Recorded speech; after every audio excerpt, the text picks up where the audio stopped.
everybody. Welcome to the round 6 commentary of the English Seniors Championships. We've got the English Seniors 50 plus age group, and we've also got the 65 plus age group as well.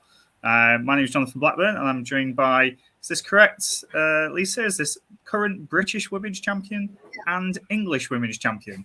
Is that right? Yeah. Hello, everyone. Because isn't the English Women's Championship coming up in a few weeks' time? Yes, but this time I'm playing the men's section, so I'm not going to have a chance to be the women's champion, English women's champion again, but just last year's, yeah. Well, that's still good. It's still good that you got the title, and well done for trying to better yourself and playing in the open section, shall we say, as well. Have you been following any of these games for the senior championships so far? I've seen some, but I haven't got a chance to just have a thorough look at them. Maybe we can have a look now. Yeah, no, well, it's good to do a little recap of what's happened. I think this morning's round was actually really quite important, but let's just have a look at the current standings. I've got numerous websites open here, but I think the easiest one to look at the current standings is probably this one on Chess24. So currently in the 50 plus, we've got Keith Arkle currently leading the way on 4.5 points.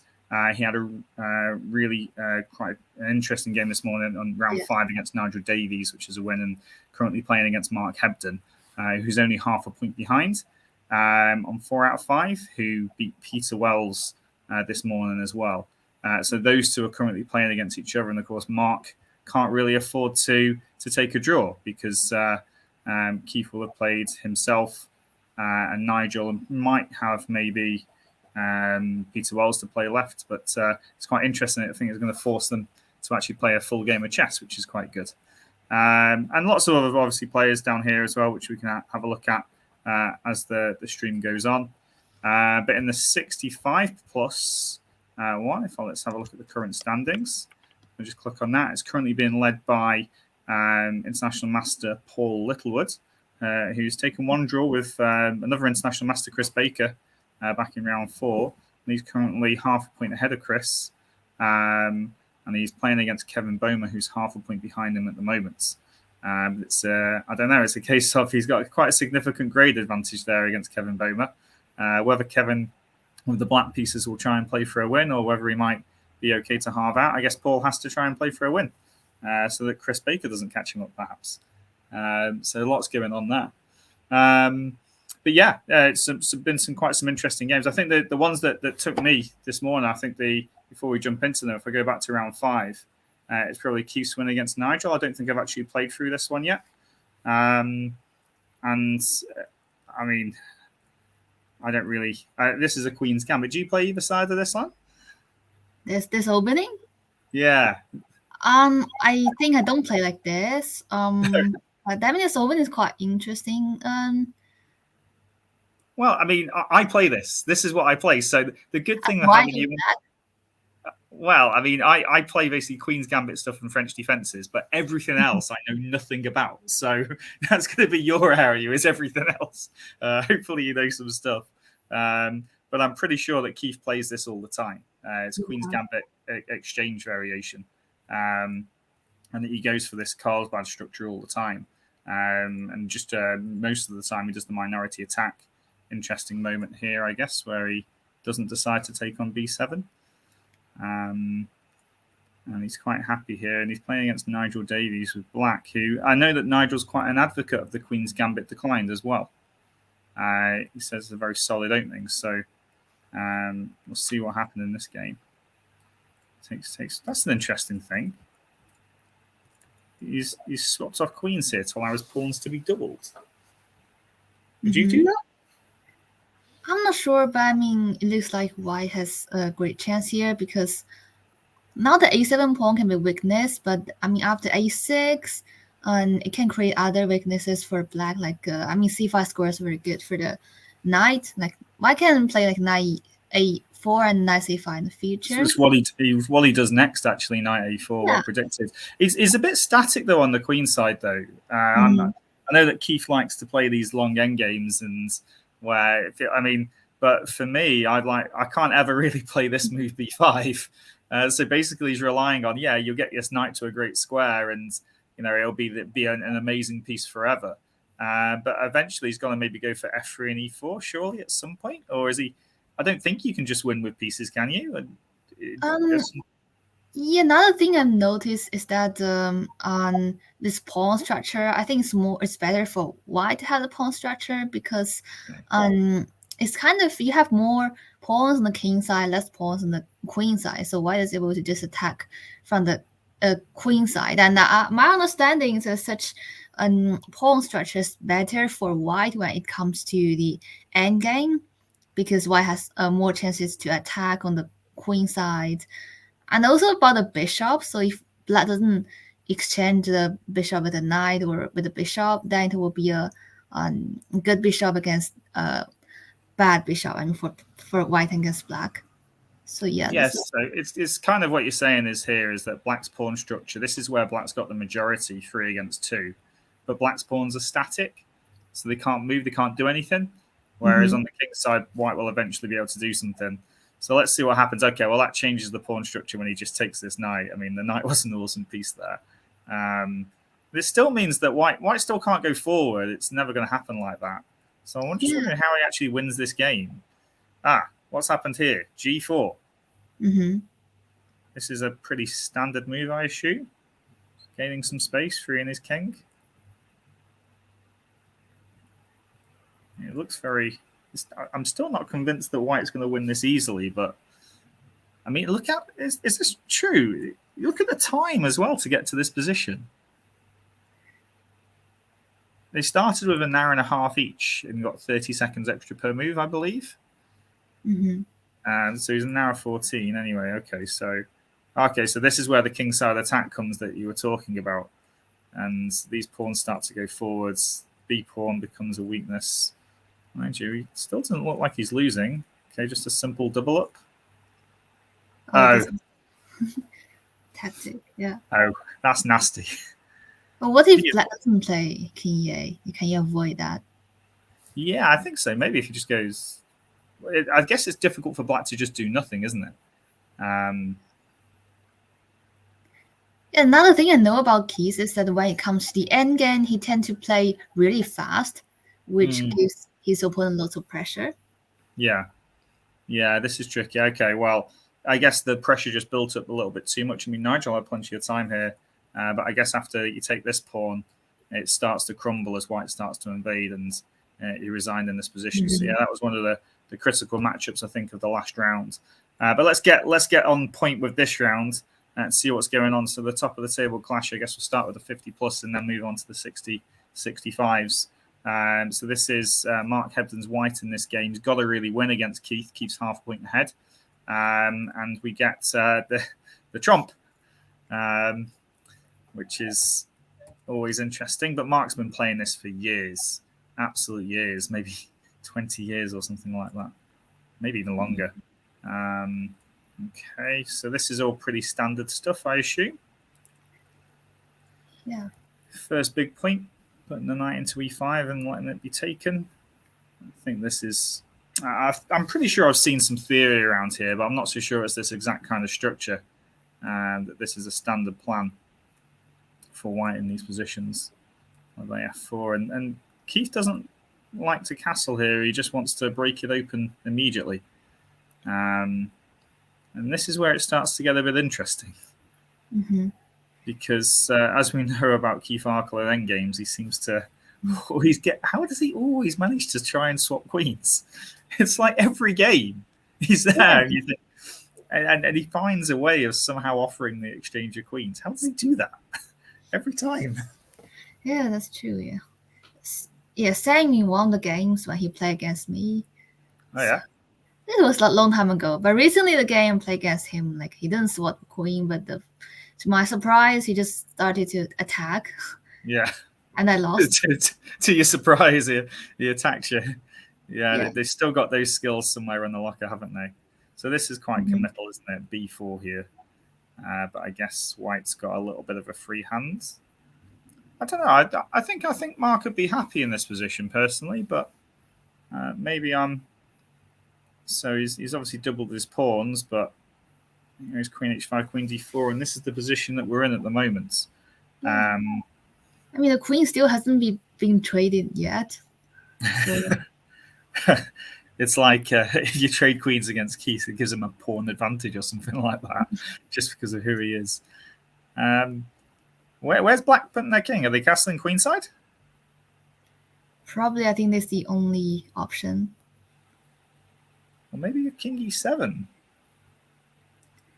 Yeah, that's interesting. But why can't just open the center like c4 or e4? Or not e4? This is a me kind of idea. I like doing stuff like this, king e7 or king d7, but I'm waiting for the next time that I get punished for doing something like this. I'm just wondering if Black does castle queenside here, if Keith decides to do that. I'm not convinced that this queenside is going to be attacked in some way. Of course, he probably doesn't want to go c4 because if they're opening up this bishop, and if he castles queenside, there's going to be a rook on the d file as well. So how would, if he does castle queenside, let's pretend that this move happens. Then maybe why just play positionally, like doubling the rook on f file? Is that possible? Rather than taking the king. Yeah, that makes perfect sense actually, because it doesn't look like we can break through with the B or A pawn, doesn't it? Because very hard. We can't do it. Although maybe something like A5 would. A5, then try to bring the knight to C5. I mean, after B5. Yeah. So the point is that this pawn comes to here, and then knight will come into C5. Looks like a really nice idea. Attacking the bishop, attacking the pawn. Lots of things potentially going on there. Of course, he's constantly tied down to defending this pawn, though, at the moment. That's probably the only thing that we... I guess, I don't know. What do you make of this queen? It's... do you usually have your queen as a blocker of your opponent's pawn? Yeah. How about just trading the rook for black? Like if white wants to attack like a4, a5, like just trade the rook on f file. And I think the bishop is kind of not really good for black. Is this a typical French bishop? It's fine for me. Go on. I remember that I played a similar opening in the Olympiad, and my opponent also played similar things like bishop g5. And I didn't remember exactly what the game was like, but it was like I choose to castle alone and began to attack from the king side. I mean, I was black. And I managed to achieve a better position, and I managed to win this game. And the thing I remember is that I didn't play d5 because d5 is kind of blocking my b7 bishop. And later in that game, my opponent had a chance to block my bishop, but she didn't do it, which made my bishop on b7 really powerful. So yeah, I'm not sure about this position now because it's kind of bishop is kind of so awkward here. It's a weird one though, isn't it? Because at the same time, if this pawn does get to sacrifice itself on d4, then this bishop could be an absolute beast. It could be huge, couldn't it? But is it going to be worth the pawn? And then also, is this queen ever actually going to move? It's quite nicely centralized. It's doing its job of defending a pawn at the moment, which is... get rid of the queen, that's the question. Yeah, it's not maybe the best use, but I guess we'd be expecting something like either this to happen, or what you suggested first off, rook to somewhere and then doubling rooks on the f file. I'm not even sure where this rook would go. You prefer f4? Yeah, because that looks good. And I mean, it's protected by the e pawn, so even if black trades the pawn and white doesn't have time to double the rook, still I can take with the e pawn. Yeah, that's a really good point. And then that would solve your problem of defending the pawn on e5, freeing up the queen a little bit, and maybe trying to get this knight to this d4 square rather than the queen, which would then long-term hit the pawn on e6. Right. Well, I'm glad that we sorted that position out then. Okay. So we'll see if this happens. But do you think do you think white's got an advantage here, or would you say it's just level?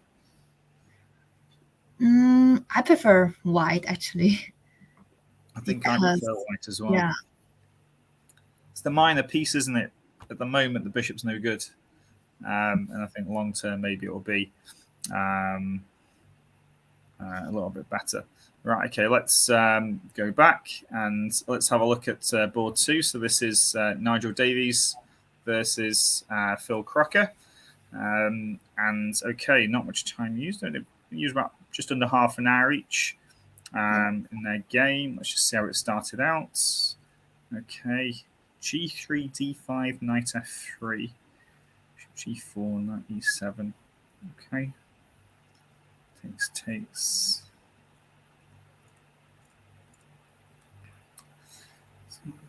Kind of like a very slow development system. E3 gets a game of chess. Knight H2? Huh? What's going on here? Knight H2? Why are they going to H? Just an interesting idea. I'm not sure, because the thing for me is that the black has lower rating, and when you're encountering opponent with lower rating, maybe you want to make your position a bit worse or a bit inactive to avoid trading pieces and to find more chances. Yeah, so I guess the point was there was a little mini tactic here that was threatening, wasn't there? But I just thought that this was a little bit worse. But yeah, go on. Maybe in the future, why can't do something like D4 or F4 just to attack this knight and create more opportunities. Yeah, it's a case of how far do you go against a weaker opponent to keep pieces on while taking a worse position for it as well. Because White's opening here hasn't exactly been principled by really claiming the center. It's almost like he's allowed Black to just put the pawns in the center. So principally, this should be pretty good for Black. And Queen F5 here, I'm starting to prefer Black's position, even though White's got the bishop pair, I guess. So maybe there's something in that. But I like Black's pieces. Well, I feel like sometimes simple chess is what's required. And now the bishop has developed. I mean, eventually on move 19. Oh, this is the final position. I was about to say a few moves ago that I'd love to see all of these pieces come in this direction, down here for Black. I'm not so sure what's happening. Is there a plan for Black in which Black can use the advantage of the pieces? I'm not sure about it. Yeah, I mean, the only way that this is going to work is if another pawn gets involved, like this, and I'm not even sure what that does. If G4 gets put back to it, or it's going to be some sort of piece sacrifice on the dark squares. Yeah. So, for example, H5 just been played. Literally is. So yeah, I think he decided that he needed to get another pawn in. But I was thinking maybe it doesn't quite work, like trying to get a knight sack into here with the rook attacking E3 as well at the same time. I thought there was potential there. But yeah, I'm not so sure if this comes. Is that actually a threat? Does White just respond with G4? I think currently it's not a threat, but it kind of reminds me of another opening, like the opposite thing of D4, knight 6, bishop G5, then trading the knight. And okay. The structure is kind of opposite, and White just have a bishop like the bishop on B8, and White can do something like a queen put on F4 and the sack on G5. And the Black's bishop was on something like G7. So it's kind of really opposite thing, but now I'm not sure because I think now the B2 bishop is quite powerful for White. So if Black wants to sack on G4, Black has to make sure that the bishop is powerful and the queen can go to somewhere like E5 or something to attack the king. It's quite important that obviously Nigel's delayed playing this move pawn to D4 deliberately, so his bishop's got this beautiful diagonal coming down this way. I mean, you're right, this bishop now has turned into, when it was completely underdeveloped on C1, to being one of the best pieces on the board. But this G2 bishop, though, it feels like it's been hitting granite for a while, but I guess with B5 coming, this is going to start opening up the diagonal for that one. And Black's pieces, a few moves ago, I was thinking, yeah, come on, let's go and do some sort of sacrifice on the king side. Let's get excited. Maybe I'm too sacrificial and everything, because he's just played what I'd say kind of like simple moves. Queen F5 is quite aggressive, rook D8, bishop back to B8. The knights are in the right spots. but maybe he didn't have a specific plan for how he was going to continue the game. And if white gets this in, he's going to steadily improve his position, and maybe even this one, a5, a6 perhaps, to start improving this bishop. And maybe this knight can come back to f1 to guard any dark square sacrifices as well. So yeah, I think you're right. Well, you asked me the question, what's Black's specific plan? And I haven't come up with one. I can't find one. I don't know. I've seen something. Is it possible if Black plays rook e6 and try to sacrifice on g4 and try to bring a rook to g6? Oh, wow. So this kind of idea. Where's the knight going? I mean, after h4, g4, knight takes g4. I mean, in the future. Oh, wow. Okay, so this kind of thing with this involved and then taking on g4. Mm-hmm. Yeah, that would be possible. How about? Oh no, it doesn't quite work. Rather than using this rook, because this rook is controlling this, maybe even trying to do rook d6 instead to come across, but you temporarily block your bishop in. I don't know. That's a nice idea. I'd love for Philip to go for something like that. That would be really good. Well, I mean, if it works, it will be really good. But yeah, I mean, I guess this is kind of like his only plan now, really, is to open up this diagonal and see if some sacrifices are working there. But I'm not so sure that it's going to be computer-wise. It might be able to put his grandmaster opponent under some pressure, though, because nobody likes to be attacked, do they? Yeah. Do you like to be attacked, Lath? The thing is that with me, like, I have a serious weakness that is when someone's attacking me, I'll play really terrible and I will just lose the game very quickly. I mean, in normal games, normal positions, it's really hard for opponent to defeat me, even if my opponent is a GM or something like that. But if my opponent finds a chance to attack me, it will be really hard for me to defend, and I will just simply losing a few moves. I think last time I lost to Keith, it's because like he just started to attack me, and it's so difficult to defend, isn't it? And I mean, I think I usually lash out with some pawn move if I'm under attack, just to try and get some activity or sacrifice something. So okay, Queen E2's just been played. Maybe just giving some extra coverage to this G4 square if a sack does come in it. So we'll return back to this game in a second. But let's go and check on over. We'll come back to some of the other games for the 50 plus. Let's have a look at the 65 plus, because that bar there for Kevin Bowman is looking pretty good actually. If I just scroll up here, and maybe I should change my settings to take that bar off. But let's keep it on for now. So this is Paul Littlewood, who was leading the championship on 4.5. I think Kevin Bowman on 4. And Sicilian stuff. I know that you play this. Yeah, I play that. Do you play Bishop B5? I don't play that because I think it's kind of very equal. I mean, after Bishop D7, Knight D7, I'm not sure. The thing is that when I was very young and I played as Black, and I struggle a lot with the Bishop B5. But later I found a simple move like Bishop D7, then Queen takes. And I think White just can't easily get advantage. Yeah. Against 97, I think it's a different story, and maybe White will have more things. So yeah. Queen E2. So this is all looked pretty normal so far, doesn't it? I know that this bishop comes back here. I don't know that much, but I see a little bit here. And then this C4 move is quite important, isn't it? To prevent D4, I should imagine. Yeah. Because you can take en passant, of course, if this pawn was to come here. So that's why you went B4. To control the C5 square, I assume. Mm-hmm. It's a little strange, though. And Black is still 3 moves away from castling. D4 comes anyway. We've got en passant. D4. F3. Yeah, I'm not sure about F3 because if I were White, I would try to play F4 and start to attack. Yeah, I was thinking along the same lines. You got to be a little bit aggressive here. You got to lead in development. Your king's castles. Black's got to do castle next, and then your attack is still coming. But I guess after F4, are you planning to play? You trying to play E5 or F5 or? Maybe in the future that can be an option.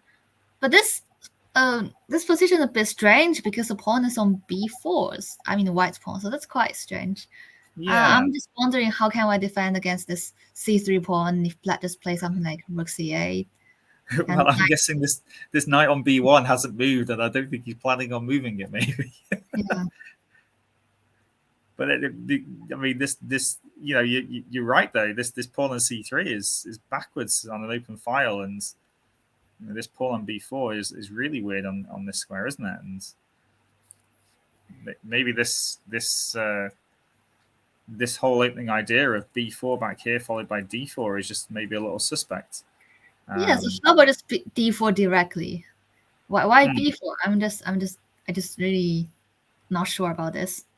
Because it's almost like he waited for the knight to come to b6 before playing d4. So maybe he was worried about knights. So if d4 on assault, knight c5? That's possible. But how about a4? Because a4 is a more common plan in this kind of position. Yeah, I agree. A4 definitely. Yeah, maybe he just picked up the wrong pawn, but I doubt it somehow. Okay, well, where are we at the moment then? So f3 was played. Yeah, I agree. I think something a bit more aggressive would have been called for there. But he did need to get some pieces out. And I guess this b1 knight is not planning on moving anytime soon. And this is the position that we've actually got to at the moment. I've got the moves, time of the moves here. Just have a look at a b4 move. He took 7 minutes over b4 and 9 minutes over d4. So he was thinking about it.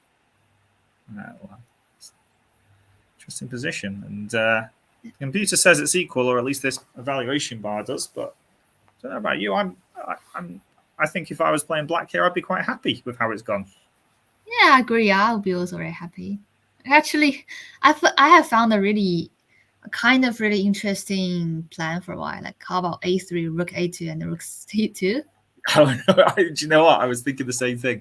Yeah, because of the world championship, one game by. Oh yeah.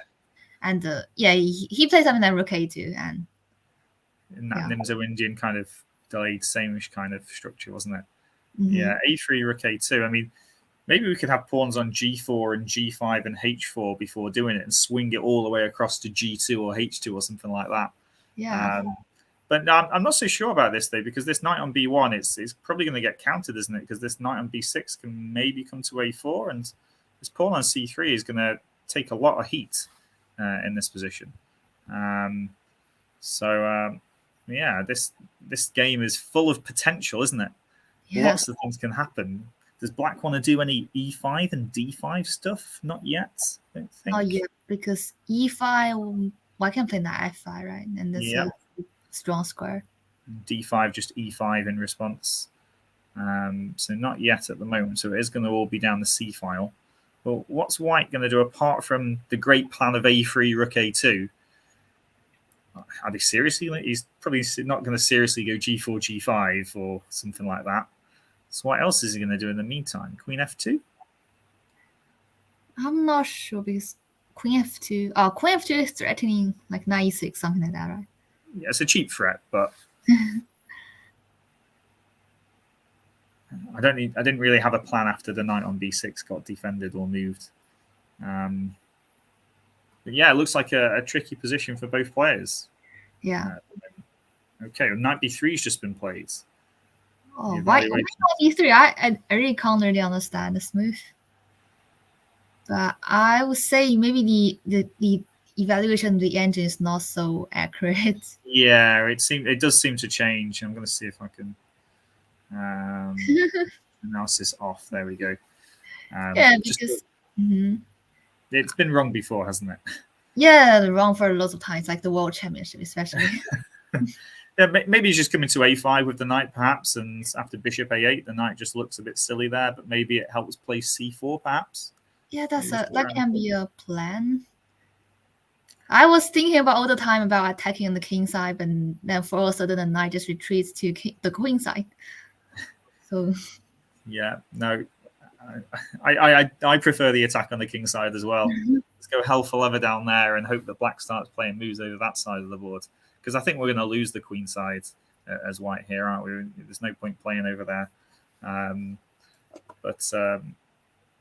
Maybe is there something in maybe, I don't know.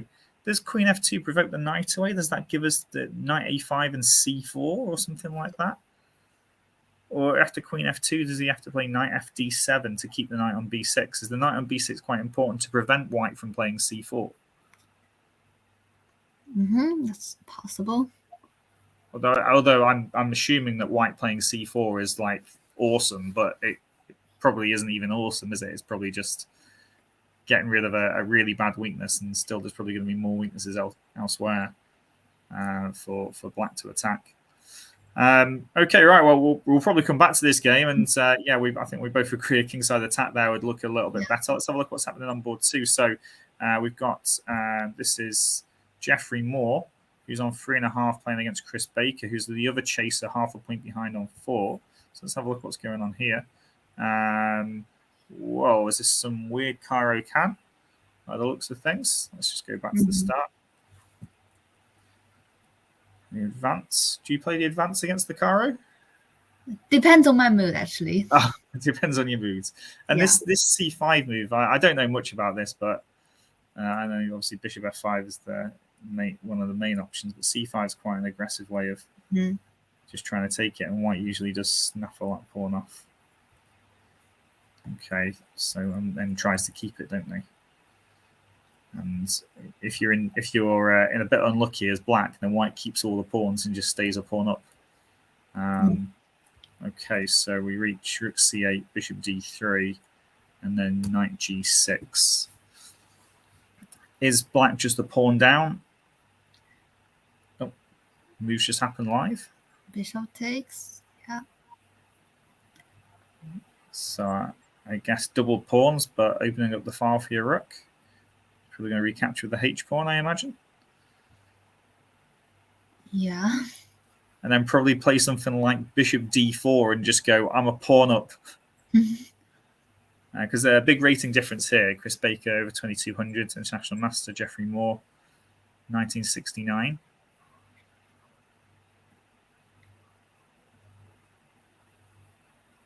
Actually, you can probably play b4, actually. Sorry, I completely missed that the queen's pinning the knight to the king.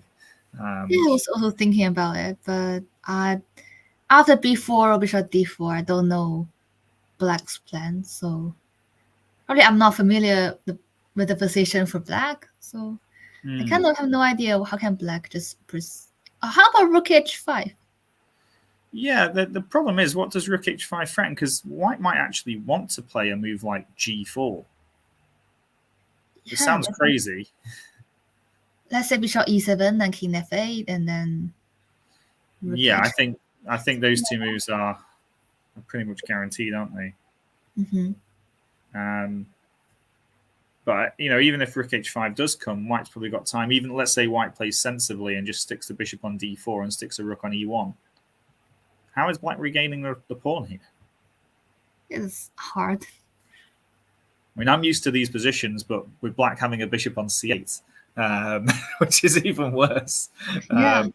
And I've in my youth, I've lost pawns on c5, thinking, they can't take that because they never do in the French. And then all of a sudden, I'm a pawn down, and I'm like, hang on a minute, how am I reclaiming this pawn back? Because it's also difficult for black to play moves like b6 as well. How about knight b8, knight d7 in the future? Knight b8, knight I mean, d7. after bishop e7, king f8, now the knight can go and the knight is free. Yeah, that definitely makes a lot of sense, actually. Knight b8, knight d7. But if as soon as knight b8 comes, can we get our knight and f3 out the way and play f4? I guess white's going to have to get the timing right there, aren't they? Yeah. Which is going to be key. So maybe it's okay. I still think black's got big problems here, and Chris has recaptured here with the pawn. He's already down to 45 minutes, so he's used half his time already to get to this position. He spent it quite evened out, really, with his time. But I think white's got a good chance here, but it's a case of how can he actually make use of his extra pawn at the moment. Has white got any active plans in the meantime? I want to go something like at some point either c4 or b4, b5 or something like that. Hmm. I think I prefer to be white here. What do you think? Probably, but it's still complicated, and I just can't kind of can't find a plan for both sides. So this is probably not a position I like. I like the position in which I can just attack my opponent while my opponent doesn't have any chances. Like I'm getting the impression that you like to attack a lot. yeah, a bit. It depends. This position I'm not really familiar with, so I would say I don't I don't prefer any sides. So Okay. Let's see. Okay, right. Okay. Well, let's see if there's some more positions down here. We've actually had a result here. So let's just have a quick look at this one. Okay, Bob Clark playing black, one of my former teammates, and Ivan Mile as white. So a little London system. And, H4. A little aggression. And yeah. black doesn't castle.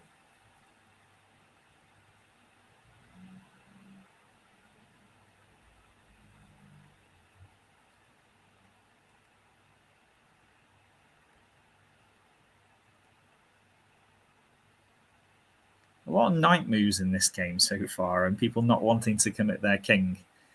Mm-hmm. Is this the state of modern chess? People play H4 and black just doesn't castle anymore for fear of being attacked.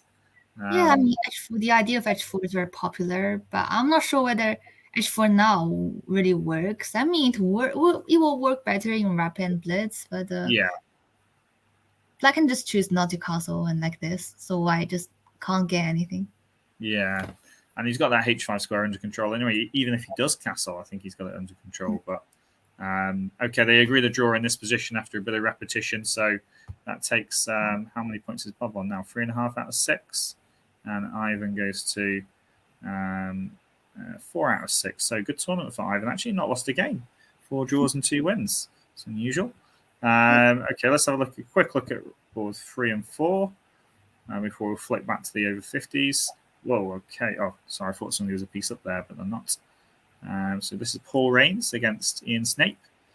Okay, a lot of this stuff going on. How many fianchettos? Wow. Knight A6. E6. E6.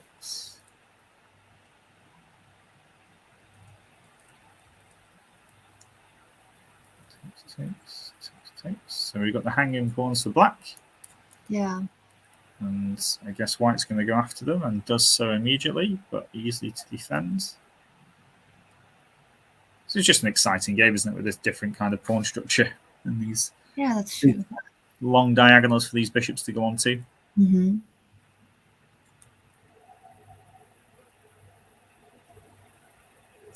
I think these pawns are making a nuisance of themselves at the moment, but we've got queen takes d3, and this is our final position. Would you be happy that black's played d4, or would you be unhappy that black's played d4? I'm not sure about it, but I kind of struggle with this pawn structure for black when I play black, and when I was young, I constantly encountered this pawn structure. I would say it's very hard for me to play. And d4, and now it feels good for me because it's kind of unrestricted the knight on a4. And but in the same time, I mean, in the future, it can create like weaknesses for black. Yeah, because c5 pawn. Yeah. Yeah. That's what I was looking at, because as soon as one pawn moves, they lose their flexibility, don't they, about which pawn's going to go forward. And so now it's committed, and now white can this knight can potentially come back to it wants to come back to b2 and then into c4. Well, okay, maybe hitting c5 at the moment is still a positive thing, but white knows now that control over this square of c4 and d3, you've got the pawns blockaded, but can black's piece activity make up for it? I'm unsure. Who's happy here? That's why I asked you.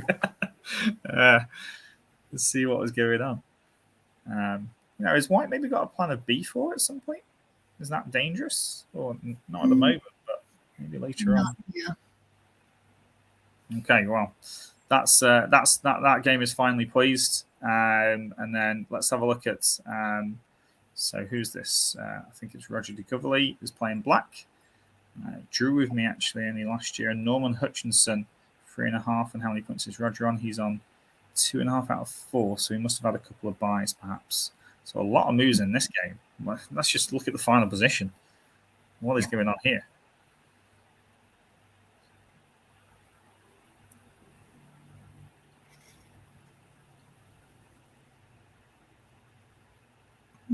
I would say that white's pieces are quite inactive currently. Yeah, I guess you're looking at this bishop, looking at this pawn, which does nothing. This bishop trying to defend this pawn on b2, and hitting this pawn on f4. Yeah, I definitely prefer black as well. Yeah, and usually in Sicilian, when I play as black, I just prefer to trade to this position. And let's say if the dark square bishops are gone, and I just have a better knight versus a bad bishop.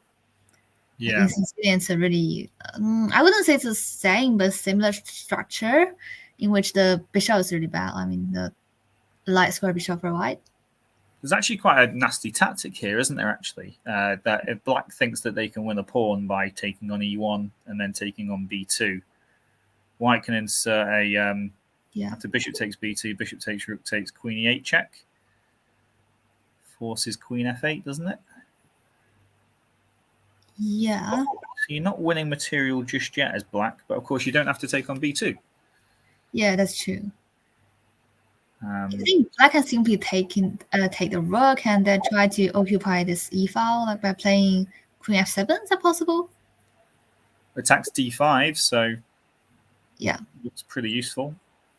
I mean, I was going to suggest king f8, but now d5 was unguarded. I think queen f7 is just much better, actually. I think, yeah. And so you can potentially play rook e8, but queen takes d5. I'm just thinking, how does white actually guard that d5 pawn? That's true. I mean, maybe b4 in response. So what we're looking at for black here is rook takes rook, queen takes rook, and then queen f7. We like this for two reasons. One, rook e8. Yeah. And two, threatening this pawn on d5. I was thinking white might play b4 here. Yeah, I was also thinking about that. And then we kind of indirectly defend the pawn as well, because we are threatening the knight because the rook's protected. And then, okay, I'm sure there might even be a better square than d7 for the knight to go, but this would actually be pinning the queen to the king as well. So that's a really good defense of that pawn. So that's definitely what I'm guessing Roger's thinking about at this moment in time. How can he convert his better pieces into a material advantage to try and win? I think rook takes rook, though, is probably the first move, isn't it? Unless you maybe want to wait for... Oh, knight e4 is played. Knight e4 is played. Oh.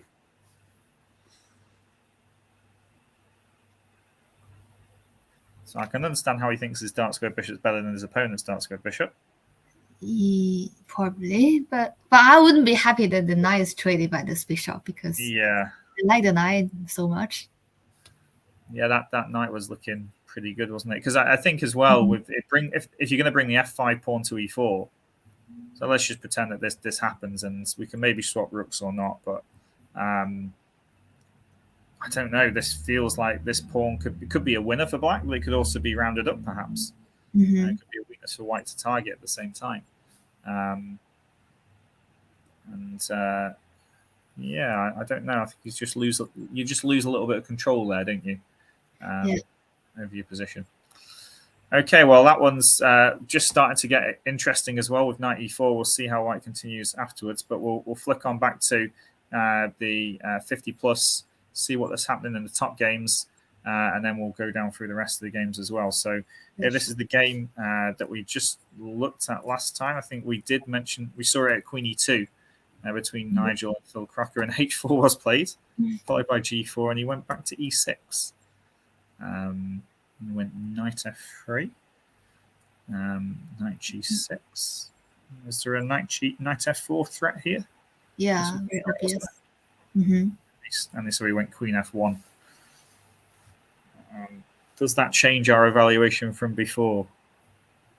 I tend to think that the diagonal is kind of problematic for white. I mean, after queen d6 and the black just try to exchange this knight on f3. Yeah, let's say queen d6 and then knight to h7 and knight to g5. So I don't know, how can I defend against this? So you're saying that maybe black's got some sort of... Yeah, queen d6. Queen d6 here, you think is... Just an idea. Yeah, I mean, it's... to be honest, it's... If you can do this, if you can line your bishop and queen up on this diagonal and create some threats, then by all means, and now this knight is tied down to defending. Because actually with the queen being on f1, I thought that this knight, it used to be on h2, didn't it? If this knight was actually on f1, then it would just cover all those squares. But now it's just out in the open, and I guess maybe something like this, or is there a quicker way to get rid of it? Knight h7, knight g5? What does white do about that, actually? I have no idea. Like now I would say just black. I think black is just better, much better. I guess it's a defensive move, so there's no point asking. Maybe bishop h1, queen g2, but it feels very ugly. So, yeah, so ugly. I wouldn't want to do that. Knight h7, knight g5 here. Route 1 stuff. Maybe he can... I mean, he doesn't want to advance e4, does he? The dark squares will create a weakness like a f4 square. Hang on, the b4 pawn's on pre as well here. Yeah, that's also... Didn't even see that. I mean, the fact that the b4 pawn's also on pre makes queen d6 really likely here, doesn't it? Surely. Does he have to take the knight on f6, maybe? Wow, that just feels wrong. Yeah. Yeah, I don't know how did this happen? How did this go wrong? I thought white had a little bit of control here. Was it maybe this knight f3 move? Probably. I think knight f3 is a bit awkward because you just play knight h2, then doing nothing, then just jump back knight f3. Yeah, because this knight can come back to f1 as well, which is pretty good. You don't really want to go f4 though, do you? Because the e3 pawn is... It's a bit risky, yeah. Yeah, very risky. So I'm a bit unsure what move white does here. Maybe, I mean, he wanted to play maybe b5, but I guess he's got to have control over c5 first. So maybe, was there a threat here? There was no threat here, was there? Not really. So maybe rook ac1 and then b5 next. Yeah. Trying to activate this guy. But okay, well, if queen d6 is played, then Phil Crocker will be putting some pressure on Nigel Davies here. He's had quite a good tournament, I think Phil has actually. If I just have a little look here, I'm pretty sure he's had a good tournament. As I scroll down. Okay, so he lost to Mark Hebden, drew David Ireland, but he's beaten some good players. So he's definitely got a chance here of creating some pressure at least, which is quite good. But let's go back to this game that we saw quite a way back. We saw it back here to queen h5, queen d4. And then king e7 was played. Yes. That's it. Me and Keith think alike here. King e7. So I guess the point is if you have to break open the center with these two moves, then the light square bishop becomes more active. But yeah, big risk. And I mean, the type of player that Mark is, though, you don't want to give him a sniff of your king, do you? Yeah. He'll hunt it down like mad, and he plays a4 anyway. Rook ac8. So yeah, c5 looks like a simple plan, doesn't it? Knight b3 comes in to stop that, and then he starts swapping rooks off. And now those dark squares are looking pretty... Yeah, what's he going to do about this pawn? I don't know, but now it seems like white is so good. Yeah. Do you feel the same? Like, well, white is... I mean, white has not only...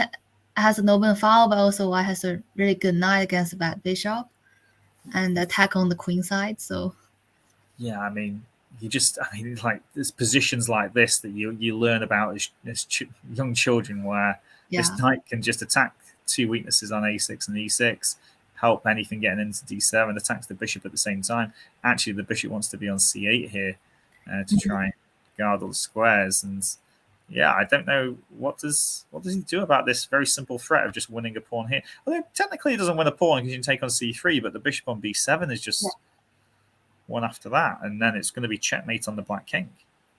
So what does he do? And also you can notice that he got like kind of time trouble here. Like he spent lots of time thinking compared to the previous game. Like previous game he just played so fast, and now he only has like 30 minutes, something like that. Yeah, I mean, they've only played 22 moves, 32 minutes. It's not completely unusual for people to have 32 minutes after 22 moves, but I guess it's in the type of position that he's in is really quite dangerous. And Mark needs to win as well to overtake him in the championship. So this is turning out to be a key game. I still haven't got a single way of trying to defend this pawn. Man, is the that's black active? Maybe rook f8. With the idea of trying to get some sort of perpetual. Look interesting, but what if rook f8 they just take and then white goes for h3, just avoid the perpetual first? Then still you can't really defend this b6 pawn. Yep, you put a spanner in my plan, and it was quite an easy one with h3. I don't know how he's going to defend that queen side. It's definitely advantage Mark at the moment. Just double checking that this is the game. Rook takes f1, and you can't really take it. Just I mean, even the check's annoying, isn't it, on c5? Yeah, that's true. This knight just comes into all of these squares so quickly. Okay, right. Well, we'll come back to that one. Let's have a look at some of the other games that we haven't even spoken about yet. So this here we have Nigel Aldrich against Andrew Lewis. Looks like, interesting opening though. Interesting opening. Looks like we had a Benko Gambit. Yeah. So how long did they follow theory for here? It's quite common. F3. And I used to play stuff like this when I was a junior, and it's the same. No, as white. And I used to always think, I'm a pawn up, and then I used to come under attack, and I'm thinking, oh no, why am I under attack all the time? And I might have got some decent results out of it, but I did not enjoy the games at all. Yeah. White does this rook a3 thing, which is pretty normal, defended by the pawn, helping to defend across the third rank. But black's pieces are looking so active here. So they come. So whether black can create some specific threats or not. So this is maybe a little bit of a mini win for white here when he goes bishop d2. Because if you can get the bishop get bishop c3 in, if you can get that in, then it at least counters this guy on g7. But we're here in this position after h5. What is going on?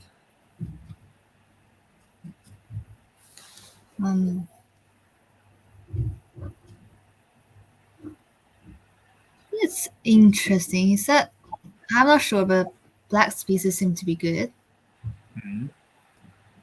And white can't really utilize the advantage of an extra pawn because now the queen side is kind of under the control of black's pieces. Yeah, it feels like black's been happier there, and I know that the end game for black isn't necessarily bad because this pawn is usually worth these two pawns as well. But so the exchange in knights wasn't too bad. But this h5 move, it just kind of asks the question, cementing g4 as an outpost. Is he going to eventually play h4 at some point in the future? I'm also looking at forks over here as well. But is this black queen quite short of squares, or is it me? It's not got that many squares to go to, has it? Yeah. It's but we can't win it yet, can we? Because rook c1, we've got queen e2. You can't really capture the queen. And the problem is the bishop's on pre then at the end, which is annoying. I don't know. I mean, you kind of want to play something like f4 in these positions and then chuck in e5 at the opportune moment, but it feels like the black's activity is too much for doing something like this right away. And I mean, is bishop c3 a terrible move? It allows knight d3. Is that bad? I don't know. Good for black. Yeah, I think I think Black's happier here, aren't they? So Andrew Lewis, we think he's down to 34 minutes, but I still think he'd be happy here. Is it this Andrew Lewis? He doesn't have an international rating, or? I don't know. Let's have a look here. So Andrew, so there's, I don't know, where is he? He's over here. Hang on. Andrew Lewis is 22:30. So I don't know why his rating is not showing up there, but he's. Because he looks very strong, and almost be no rating. Like his chess is quite strong according to this game. So yeah, well, I'm just gonna have a look because he's only played 4 games or something like that on the. So he's a FIDE master, and he's had 2 half-point buys as well. He's had one. He's had 2 half-point buys, a draw in round 1 against a 1970 Eric Gardner, but then he's beaten Barry Heimer, who wrote the book with Peter Wells, and he's beaten Andrew Brett as well. So he's unbeaten so far. If he didn't have those 2 buys, who knows where he'd be in this tournament? Probably be quite high up, I should imagine. Because his position's looking pretty good at the moment. H5. He's got useful moves to do, hasn't he? But it's a case of how this develops. Let's have a look at the next game down, see what's going on. So that's that game there. So if we scroll down, so Peter Wells and Neil Bradbury have already drawn. We're not going to look at this one. This looks like my game against Peter Wells from the Sauerland International last year. We played like 15 moves or a draw was agreed. So that's probably quite important though for the who plays who next round though. Around. Okay, but let's have a look at this one. So this is Donald McFarlane. He's my teammate. Came back into chess 2 or 3 years ago now. But he was actually a junior with when Michael Adams was a junior. And I think he was also playing against Vishy Anand at the same time. He's playing against Andrew Brett. So what happened in this game? Let's have a look from the start. Do you know anything about these English things? Actually, I don't play C4 E5 because you need to learn loads of lines. Wow, I haven't really seen this, like D6 and F5. Yeah, it's quite a... Yeah, I don't know anything about it either, but it looks quite aggressive from Black to put the knight behind the pawn of F5, isn't it? Maybe some Dutch players like to go this way sometimes. Does have a Dutch feeling. Yeah. Queen E8, C5. So this is quite interesting early on, isn't it, with these kind of moves? Yeah. That looks like a bit of a shot, actually, doesn't it? Queen E8, maybe a bit mistimed. Goes C5. B6, he wasn't bothered. Queen A4. We've only had 13 moves in this game. Donald, you've only got 41 minutes left. You've played 13 moves, so you used more than half their time, both of them, for these 13 moves. Are we good at time management as chess players, or are we just terrible at it sometimes?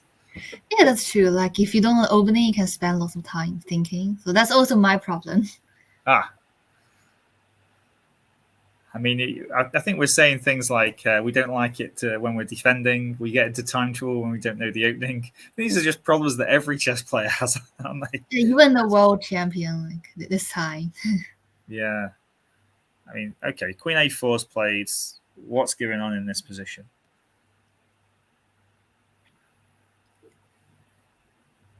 This guy looks pretty good, doesn't he? It's hard for Black to develop. I mean, the BA knight. And I also don't know whether Black can just attack through the king side. Like, let's say ignoring the queen side. Is that possible? Yeah, White's king's not even over there yet, though. Yeah.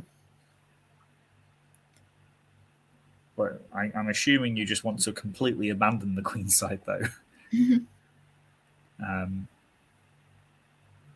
How would you even start an attack as Black? Yeah.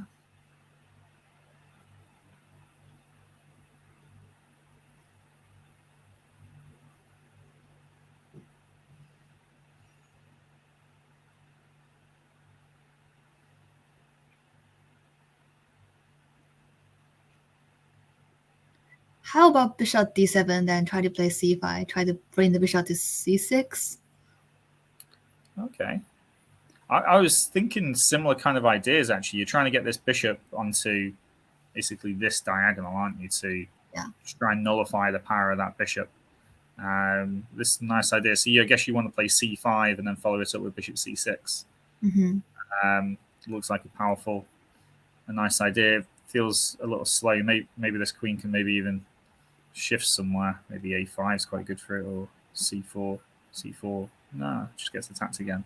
I was also thinking of knight d5 here as well. Just going route 1 and trying to get, if captures we can take this way. Yeah, that's also a very normal idea. I was also thinking about that. Yeah, he's probably going to go for one of those things, because if I don't see anything in like moves like f4 or e4. It feels a little too soon. Although the white king is in the center, so you never know. He's got to do something about trying to get this knight, hasn't he? This knight effective.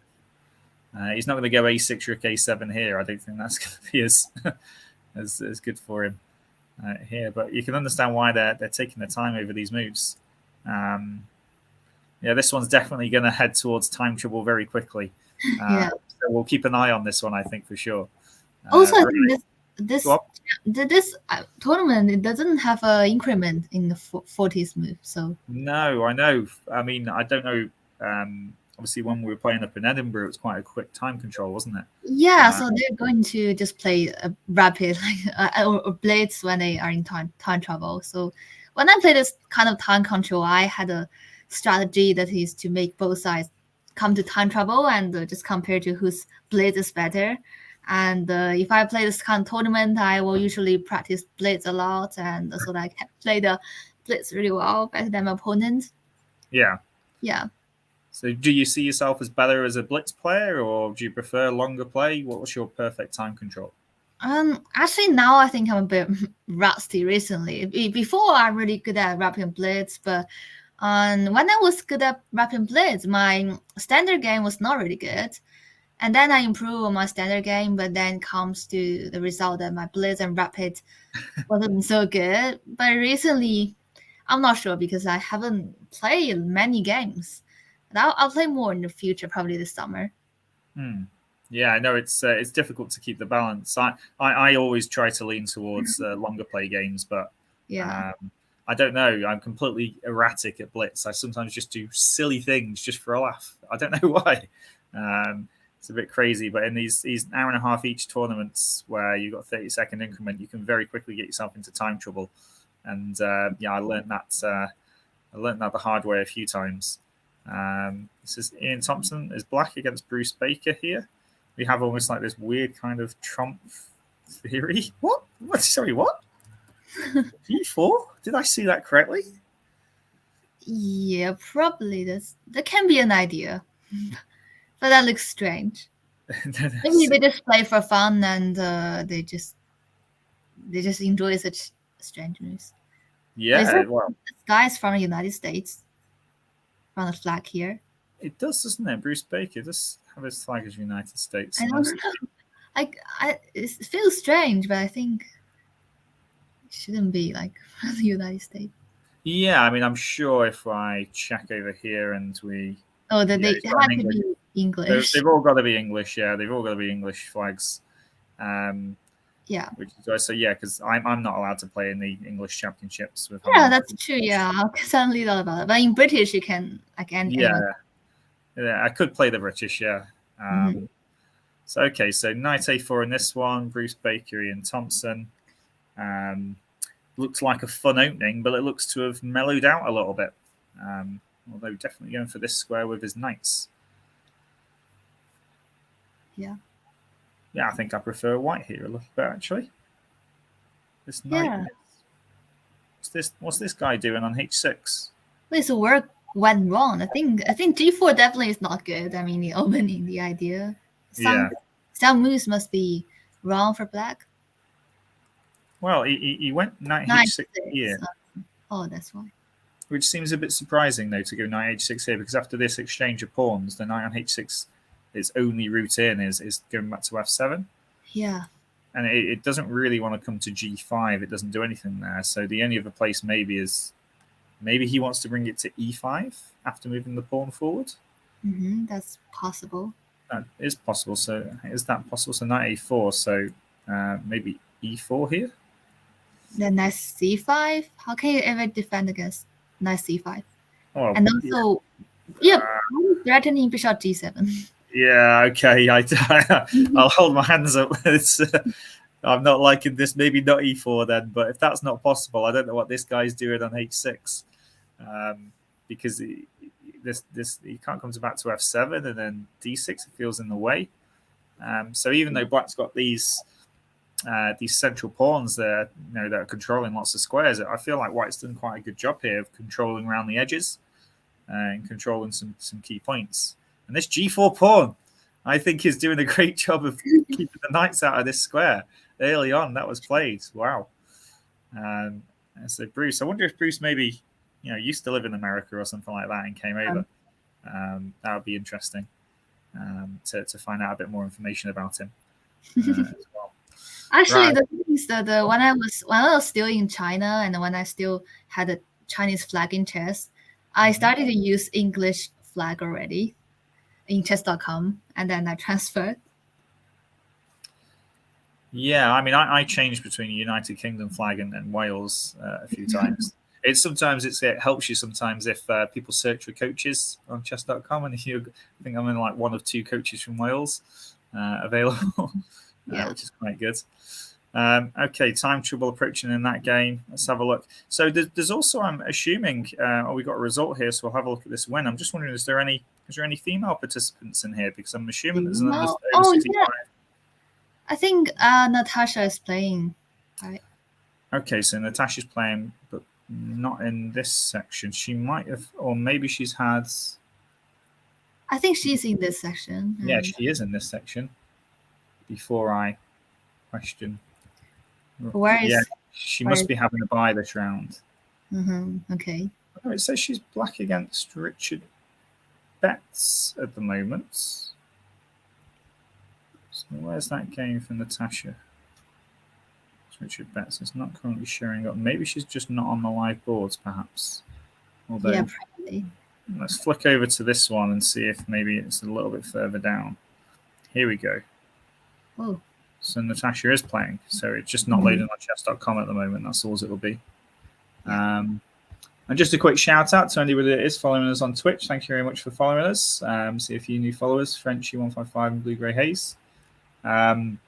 If you could just put something in the chat for us, just to make sure that's working. It's the first time we're using this channel, and hopefully they're using it a lot more alongside Natasha's channel as well.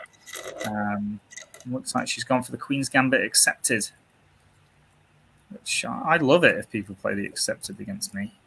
And this is Queen A5. I didn't think that was normal. Takes b7, knight c3, castles, bishop f4, queen f5. She's got a queen nice and active, hasn't she? Yeah. And going after the bishop pair. But White's got some active pieces. Bishop d6, and I didn't take the bar off in time. I've been influenced by it. And it says that White's better here. And immediately I'm drawn to some sort of sacrifice on h7 and knight f6, but I'm giving away too many pieces. And tell me, how does White proceed from here? I don't know. There must be some sort of aggressive way of playing. Let me. Okay, I have seen a very interesting idea. Like, how about rook c4, rook h4? Oh, I like that. I do like that. I think now I'm kind of sensitive to rook's move because of the World Championship rook a2 thing. So now every time you just look for a rook lift, no matter how far it is. Oh, yeah, because this is really likely and a very common plan. Another thing is the tournament of Mickey Adams. And in one of the games, like his opponent just played rook a3, rook b3, something like that. So. Yeah, I didn't follow every single game. Hi, Blue Ray Hayes. Thanks very much for putting in the chats. Yeah, I like your idea of rook c4. I was just looking around for something myself, but I'm not as quick as you. Rook c4, because I was originally trying to say, can I go king g2 and move the rook to h1? That'd But be quite obviously, important. it'd be an amazing move that would if that was happening. Because sometimes in these positions, though, if the queen's not on h5, you want to go king h2, put the rook on h1, and then put the king back on g1. But yeah, I really like your idea of rook c4, rook h4. I think maybe Natasha is probably thinking, I hope you don't see that at this moment in time. Though it's her move. He's gone rook c4. Oh, there's more moves. Let me put the notation on. How far off am I? I'm miles off. Miles off. We're out. So rook c4 was played. Bishop g4 happens. Knight e3. He took. G6 happens. Then rook h4 came, and that looks like to be. Although with g6 now, I'm not so sure that the rook belongs there, but it's still going to create a lot of pressure, especially with that knight coming to g4. Ooh. Yeah. Knight f6 check is the threat.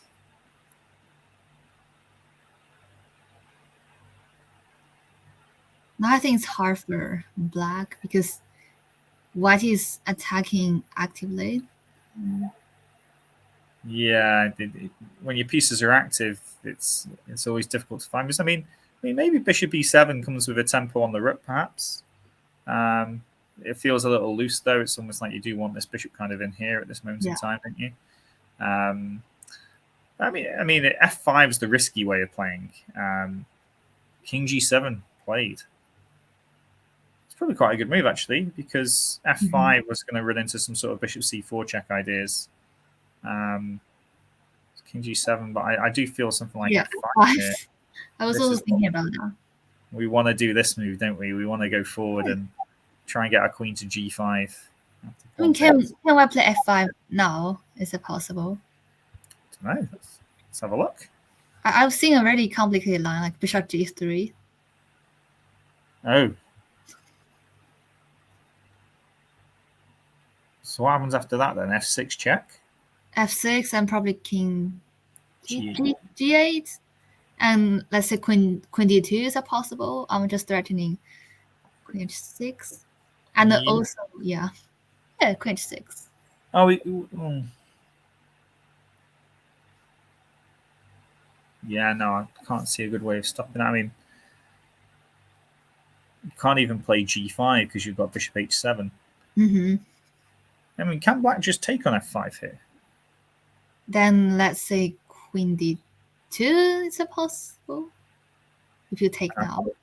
I can't take your knight because you've got queen h6 and then taking on h7 mate. So then I can't play f4 because you take on h7.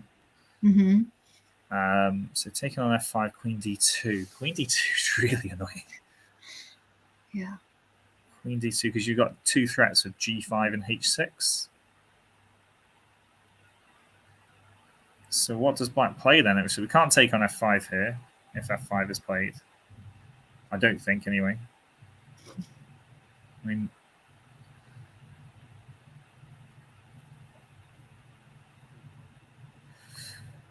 mean, maybe g5?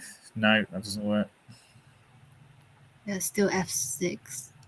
f6 looks like the only defensive try. And now I know that this is the type of position that you'd love to play as white, isn't it? Actually, I always win in such positions if it's as long as it's not a blitz or rapid. This looks so easy for white. Let's say I just take the pawn. And guessing you have to take back. You haven't got time for bishop takes g3, I don't think. Yeah. Did you just want to go rook h6 here or something? I'm thinking about that. Let's try rook h6. Does it work? f5? And then you're going to put your queen into e6? Yeah, probably queen e6.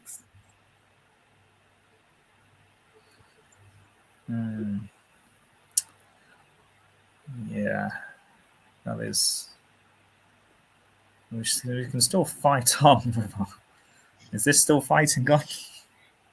Yeah, it doesn't look right for black. This is thing.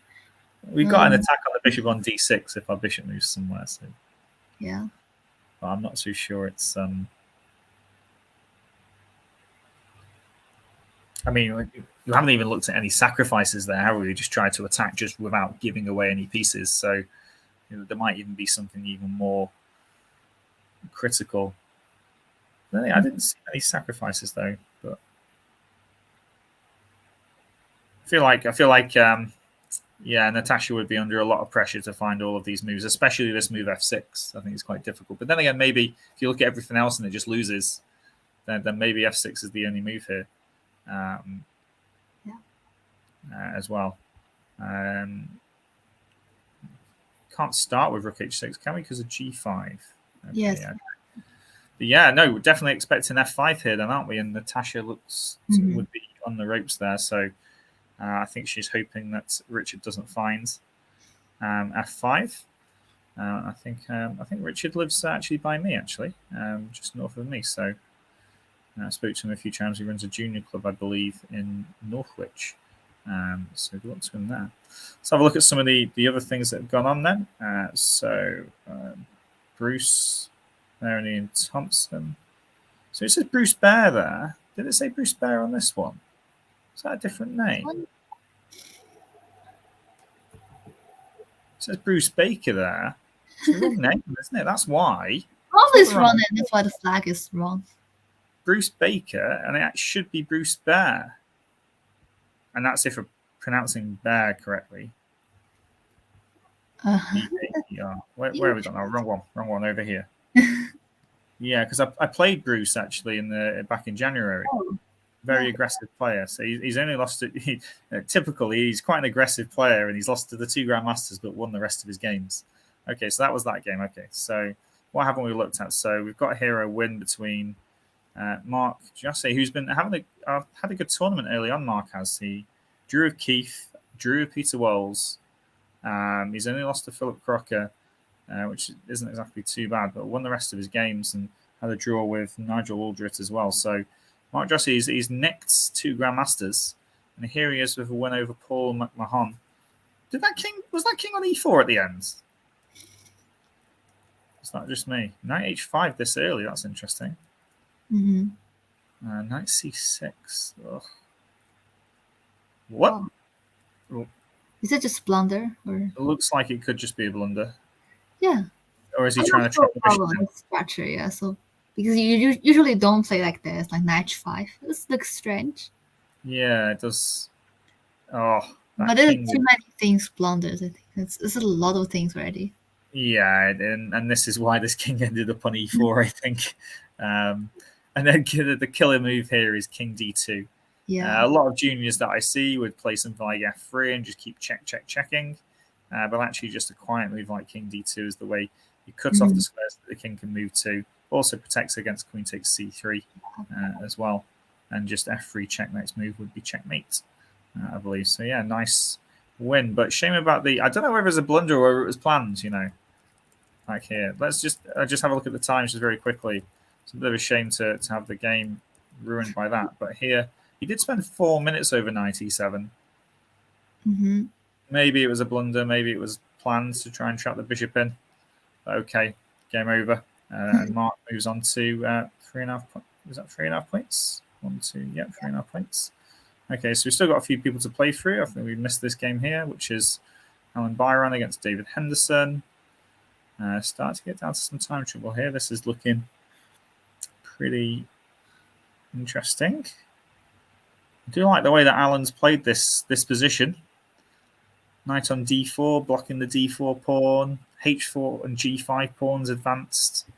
Fair play to David, though. I feel like he's got his defenses sorted.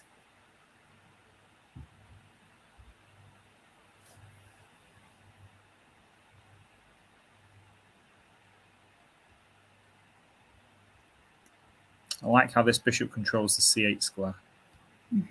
So black can't play rook c8 here.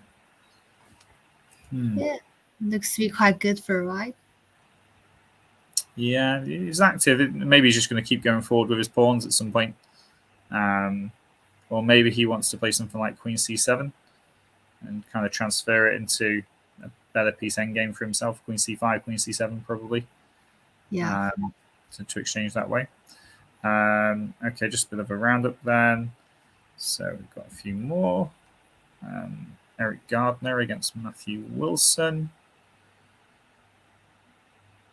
Because time trouble will be approaching very, very soon. Bishop on h4. Yeah, again, I'm thinking about queen c2, this kind of plan. Yeah. Why not? Seems so simple, doesn't it? Yeah. G6 looks forced. And let's say knight 4. Oh, I know what you're going to try and do. You're going to try and sack on G6, aren't you? Not only G6, but also I'm threatening D5. Ah. That's really nice that you kind of scare your opponent with a sack that may or may not work, but really you just take this pawn on D5 and then just win the game that way. Yeah, if he finds that combination, that would put black under a lot of pressure to find a good antidote to that. Which would be quite interesting. Okay, and then if we're scrolling down, so is Natasha the only female in this? Probably. I think so. We've looked at Eric Gardner and Wilson. So this is Keith Park against George Miller. George has got some active pieces there. Not sure about his pawn structure.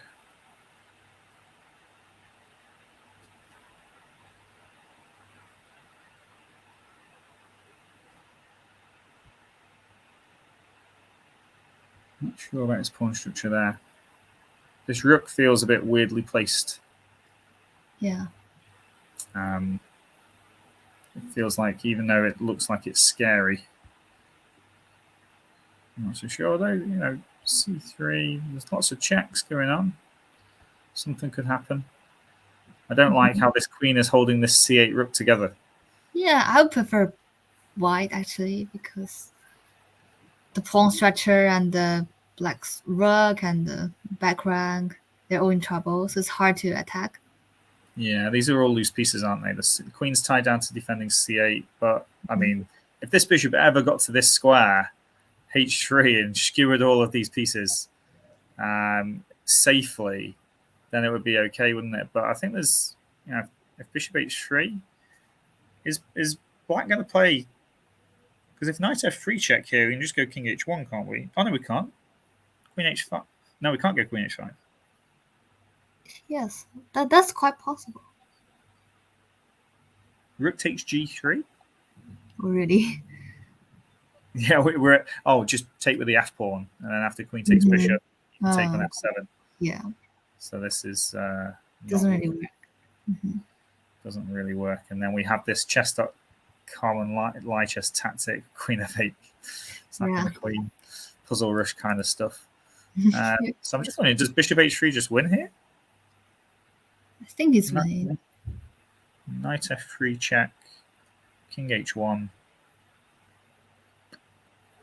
Maybe you can just sack the rook and hope for some sort of your queen getting to H3 in some way. But your knight is hanging if you go for queen H3. I mean, knight on F3. Yeah. I think you just have to play something like H5 or something like that. Probably. I mean, white maybe doesn't need to do this. And just probably has simple moves. But it's starting to creep down on time. Most of these games are. So it might be a good time just to have a 5-minute break in a second. We'll have a look at this one of the last games before having a look at some of these others.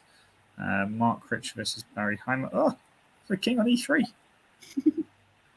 Barry going for it.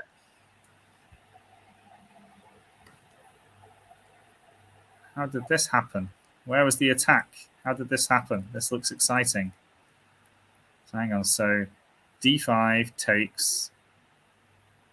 And this bishop on E3 is looking really loose. So he gets attacked. And there's a knight on E2 behind it as well. So he defends it with his king.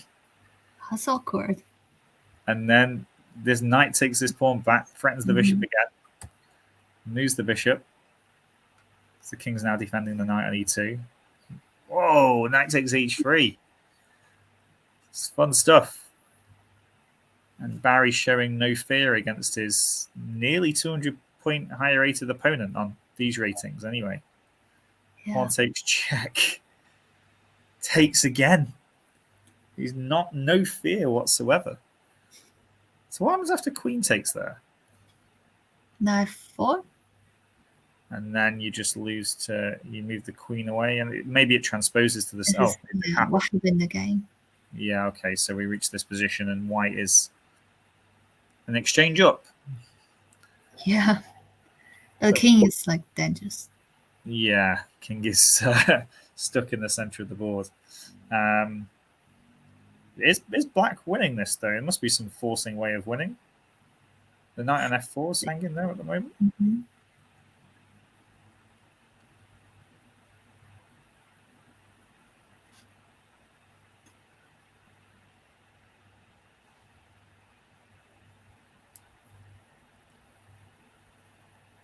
How does black win this?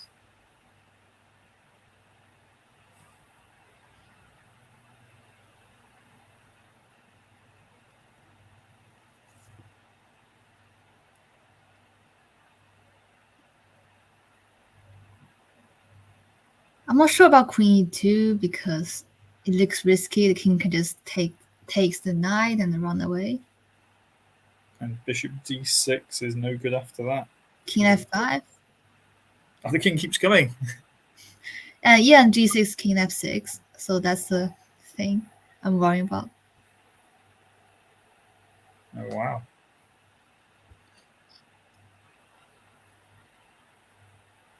Well, after king f5, can you go queen g2? Then how about queen g? Oh, queen g4, queen c2.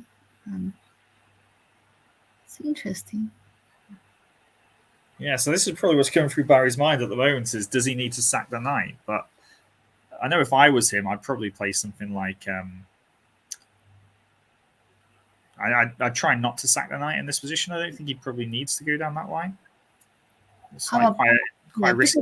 d6 first? You just protect the knight first, and then you go for you're threatening queen e2. So sorry, I'm assuming rook e1 has to be played or something. yeah, but then you got time to do other things like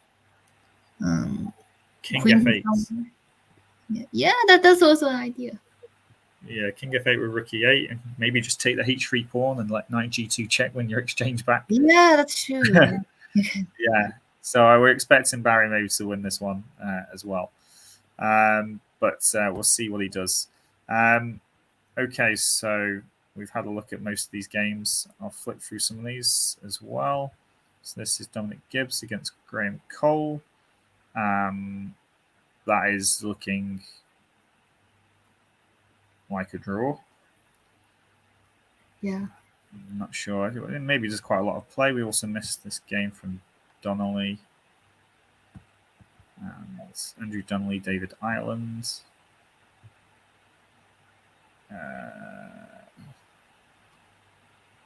Andrew Donnelly with his low rating of 1586 against somebody nearly 340, 330 points ahead. Putting up a good fight here. It looks pretty good for him. I mean, at least holding, but Black's now starting to move forward, and maybe David put the pressure on as the time starts to tick down. Okay, maybe I can go. This is better, isn't it? This is a better way of doing things. Mm-hmm. Maybe I go this. That's the game we're on. We've seen this game. Oh, was f5 played? Yes. No, he played b3. Richard. Actually, it's threatening queen b2. Is that the It's a nice little idea, but f6 then comes against that anyway. Yeah, and also queen d4 can be possible. Yeah. So maybe b3 has... Why b3? A little bit too subtle, perhaps. Yeah. Okay, well, Lanya will not be happy with you, Richard. There's more forcing line. What is going on? Who's Asanga Gunasekera? Do you know who this is? I have no idea. No idea. Let's see. I just want to. I'll find out before the last round just to make sure who these people are. See who's in a chance. So Asanga is rated 1506, the lowest rated player in the competition. Against Robert Wall here.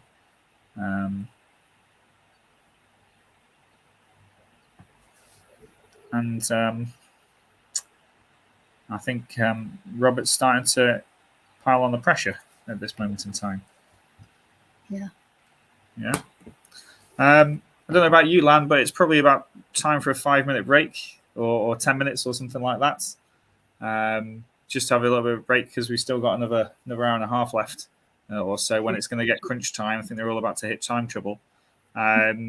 So shall we break for 10 minutes now and come back and see where we're at? Yeah, sure. We can take a break. Okay. All right. I'll just mute myself if you want to mute yourself as well. Yeah.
So before we dig into the chess, let's have a look at Carl Portman's been taking some pictures. These are from yesterday. I don't know if you saw these, Lisa, or not. These are Carl Portman. I have seen a bit, I think, but not all of them. So if people want to go to them, he's got a website, carlspicks.co.uk, and then you can click on ECF Senior Championships 2023. Lots of fantastic pictures of the event. It looks nice and sunny where they are, especially in this one. You can see the outside.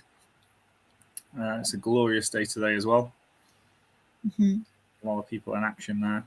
I don't know about you. I seem to have problems. I seem to have a few pictures taken of me when I'm playing chess, but I need to have a few more. And it's like I remember, like last year, I was looking at my chess space picture and I'm looking at my FIDE picture. I'm like, hang on a minute. I've played in 2 Olympiads. Why have they not got a recent photo of me to update it? And I think they sent a pic who they photograph. Yeah, for me, it really depends. I mean, when I was in China, they just took lots of pictures of me. And then in the Olympia, they also took, I would say, really good pictures of me. And there was a lot, like more than 6 of them about me. So I was really happy about that. I wasn't in any. I had none. Maybe one in the background somewhere. Nothing. Nothing. It's probably because we played like Indian team, and that was in Indian, and I drew against Tanya, and that was an exciting game. I was in a strong jet lag, and I didn't sleep well, and I was nearly losing, but I managed to secure a draw. So that's why they took more pictures of me. Yeah, because I did hear you had some issues getting into it in the first place. Loads of issues, like so it's very unfortunate for me. Yeah, I suffered with the food there myself, but it was for considering they only put it together in the last few months, they did a good job from that perspective. Okay, well, I mean, let's dive back in because time trouble's kind of just around the corner. And we left this game between Mark Hebden and Keith Arkell after kind of King E7, A4, Rook C8, Knight B3, and then this A5 move came in. And he did swap rooks, and then he wanted to swap another pair of rooks. And then here, as you quite correctly predicted, H3 got played to prevent the perpetual. That's why he didn't win the pawn on B6. And then he went bishop C8. So I'm guessing he's still doing some checks. If you take on B6, you can check on D1 and take your knight on B3. Yeah, that's a clever move. I didn't see that. Oh, he did it anyway. Because of Queen C5, Queen D8 and Queen C5 can take the bishop back. So. Yeah, and here he didn't even bother going Queen D1 check and winning the knight because he was saw he was going to. Because the nice thing, I guess, for White at the end of this is when the queen ends up on C8, it protects the pawn on C3. Yeah. So he took on E5 and then he just came back. I'm not sure about Queen D4 because this endgame looks drawish. So maybe, yeah. I'm very surprised by this decision actually, and unless this knight is just too good for this bishop. The bishop can go out, right? So bishop can go to D7 and then B5. Yeah, well, this is the live position at the moment after King F2, King F6, and yeah, it can do because I guess the king holds on to the E6 pawn. I mean, I feel like maybe he's missed a trick here. Did he have to take on B6 here, or was that forced? Could he have done something different? I guess if he's always losing E5, if B6 goes, then... Yeah, I'm not sure. Otherwise, which move would you prefer? Because Knight D2 coming into F3. How about Queen D1? And yeah, I hadn't thought that far ahead. But... and then bishop D7, and then your knight is not able to move anymore. Is that the case? Yeah, okay, so it needs a little bit of working, doesn't it? It's not easy. Maybe something like Queen F4 check, Knight D4. But then again, this bishop coming to D7. It's quite tricky, isn't it? Yeah, that's true. Okay, well, maybe there was something there. I can't see it myself, but Queen takes E5. Whether that's a surprise or not, I don't know. So hang on. You can't win the bishop here then because it's perpetual check. So he comes back, and then we get this exchange, and then we had here, and then King E3 was played. And do you think Mark's got any chances of winning this endgame? I doubt about that, because the thing is, in endgame, if you want to win, you should at least have 2 weaknesses by the opponent. But now, a weakness I can see is only the a6 pawn, so probably it's only 1 weakness, and this can be easily defended by the bishop. But I'm not sure, because now, how about knight c5 for white? Then the bishop is kind of yeah. I mean, he's played king e3. I think maybe is he expecting e5 to be played? Because I was thinking knight c5 as well had to get played, because we rather this bishop on c8, I'm assuming, rather than on b5. Yeah. But maybe that's a wrong assumption. Maybe it doesn't matter. Maybe the whole point is that e5 is coming, whether you like it or not. I'm not sure about e5. I'm just thinking, is that so useful? I mean, after e5 and your bishop still can't move if I play knight c5. And maybe it's creating a weakness on the d5 square. So bishop d7 is played. Okay. Now it seems to be really Jewish, because after bishop goes to b5, white will no longer have any chances to attack any of these weaknesses. Yeah. I feel like Mark might have missed a trick somewhere along the line here, actually. Yeah. I feel like he had a big advantage, but now, I mean, I guess the problem also is that even winning one pawn is still going to be quite tricky to win with the bishop's maneuverability against the knight. With pawns on both sides of the board here. So that was, yeah, I mean, they're still quite a little bit away from time trouble here. I expect Mark maybe to have a bit of a think, although he can play quite quick as well, trying to win this, but it's looking a bit crazy. But let's have a look at the next game. I think this is the game that's got a bit crazier. So we left this game somewhere back here. Oh no, way back here. We left this game really crazy, and knight g4 was played. So knight g6, queen f1, boom. Which is not right, I think. No, I don't. Because now is not the time, and white can easily defend against that. How do you defend against h3? Well, knight h2 looked like a sensible move. And they took a pawn on b4. Yeah, I guess he had an attack anyway. He didn't need to sack, did he? Mm-hmm. d1, queen d6, knight back again, h3. Okay, take the pawn. And then this is how so this d4 move was played just to open up the files for his rooks. Really going for the win against Nigel Davis here. He brings the knight back. And then this bishop c7. Bishop c7 feels very slow, doesn't it? Just trying to get to a5 to cut the king's retreat off. Yeah. Has to defend against threats against him. And then king e2's just been played. Bishop b6, rook h1, queen e6. Feel like he's running out of pieces. Mm-hmm. Yeah, now I can't see any big threats of black. So maybe now bishop e3 is a threat.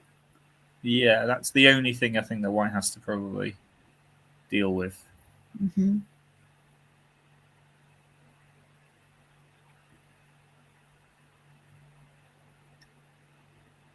I mean, it doesn't feel. I mean, white's got threats of his own as well, hasn't he? Nigel has. Yeah.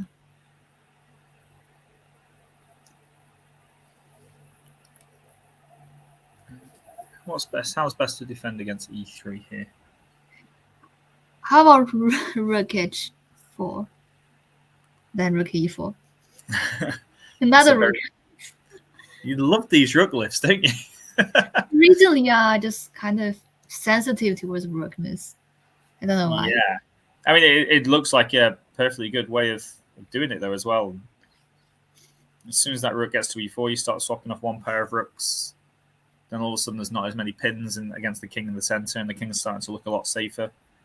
Yeah. Yeah, I think Nigel will be. And if it's not rook h4, rook e4, I'm sure there's probably just something else out there that's quite easy. I mean, pawn to d4 is probably something he doesn't necessarily want to do, but it at least solves that immediate problem. Yeah. But yeah, no, rook h4, rook e4. Expect Nigel to wrap that one up, which would put him on 4.5 points. So that would mean that at the top of the table. So how many points? Rook h4 has been played. Yeah, good call. Playing as good as a grandmaster. Wow. So Keith is currently on 4.5 and Mark's on 4. So if Nigel does win that, then Nigel would catch up with into joint second place, I think. And has Nigel played against Keith? I think he has. He lost to Keith. Yeah, I just lost. That's it. Yeah. So okay. So this was this game here we saw at knight e4, I believe. Oh no, this was the Benko Gambit game, wasn't it? Yeah. Oh, so after h5, White went for f4. That felt a little too loose, and he took on a4 as that pawn was hanging, and then took a knight, lost the rook though. The knight came in, attacked a rook. So Black sacks an exchange, and the game's over. These pieces are coming in. It's really beautiful, and I really like this kind of sack. E4 drops, d5 can go at any moment.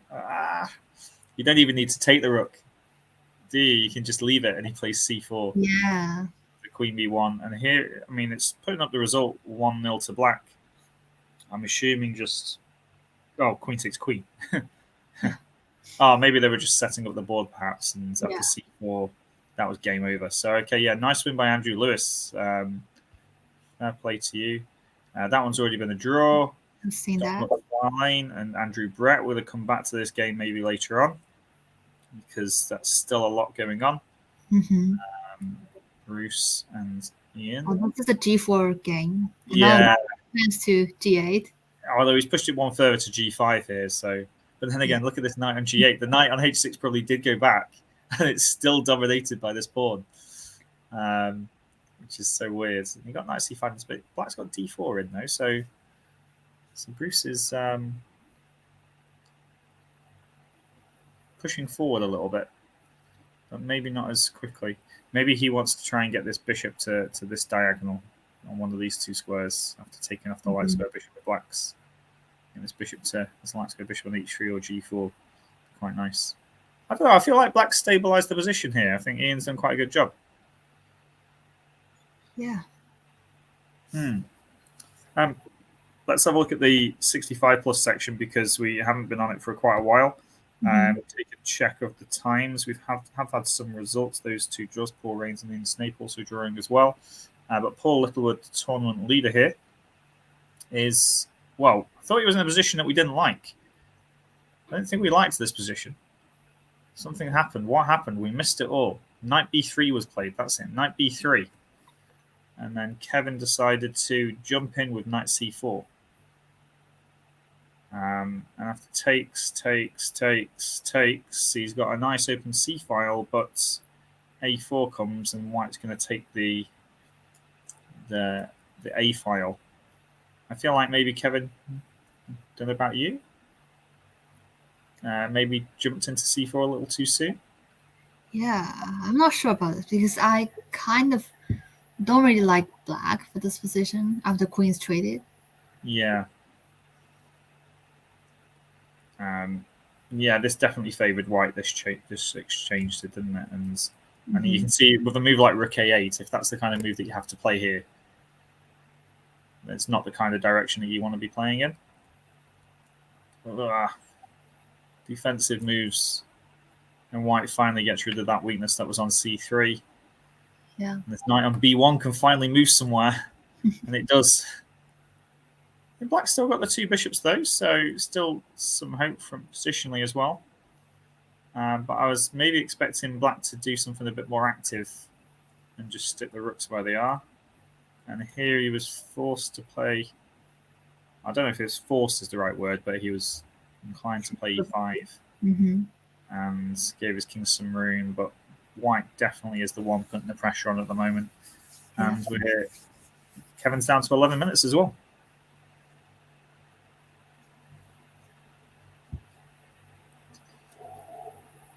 Is that just losing a pawn? Oh no, the b4 pawn hangs, doesn't it?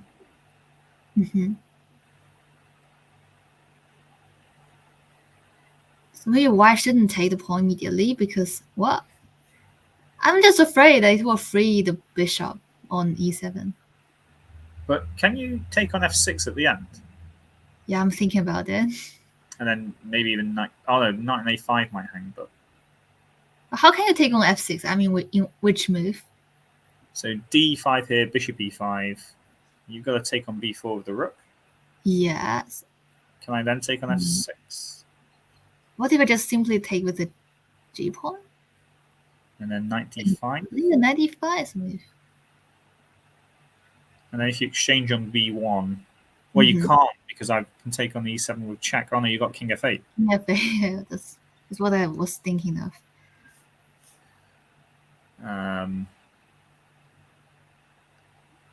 So bishop takes e5, rook takes b4.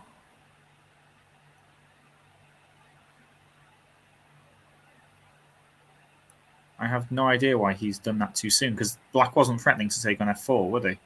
So he must have something here. Yeah. Is there some sort of c5 move?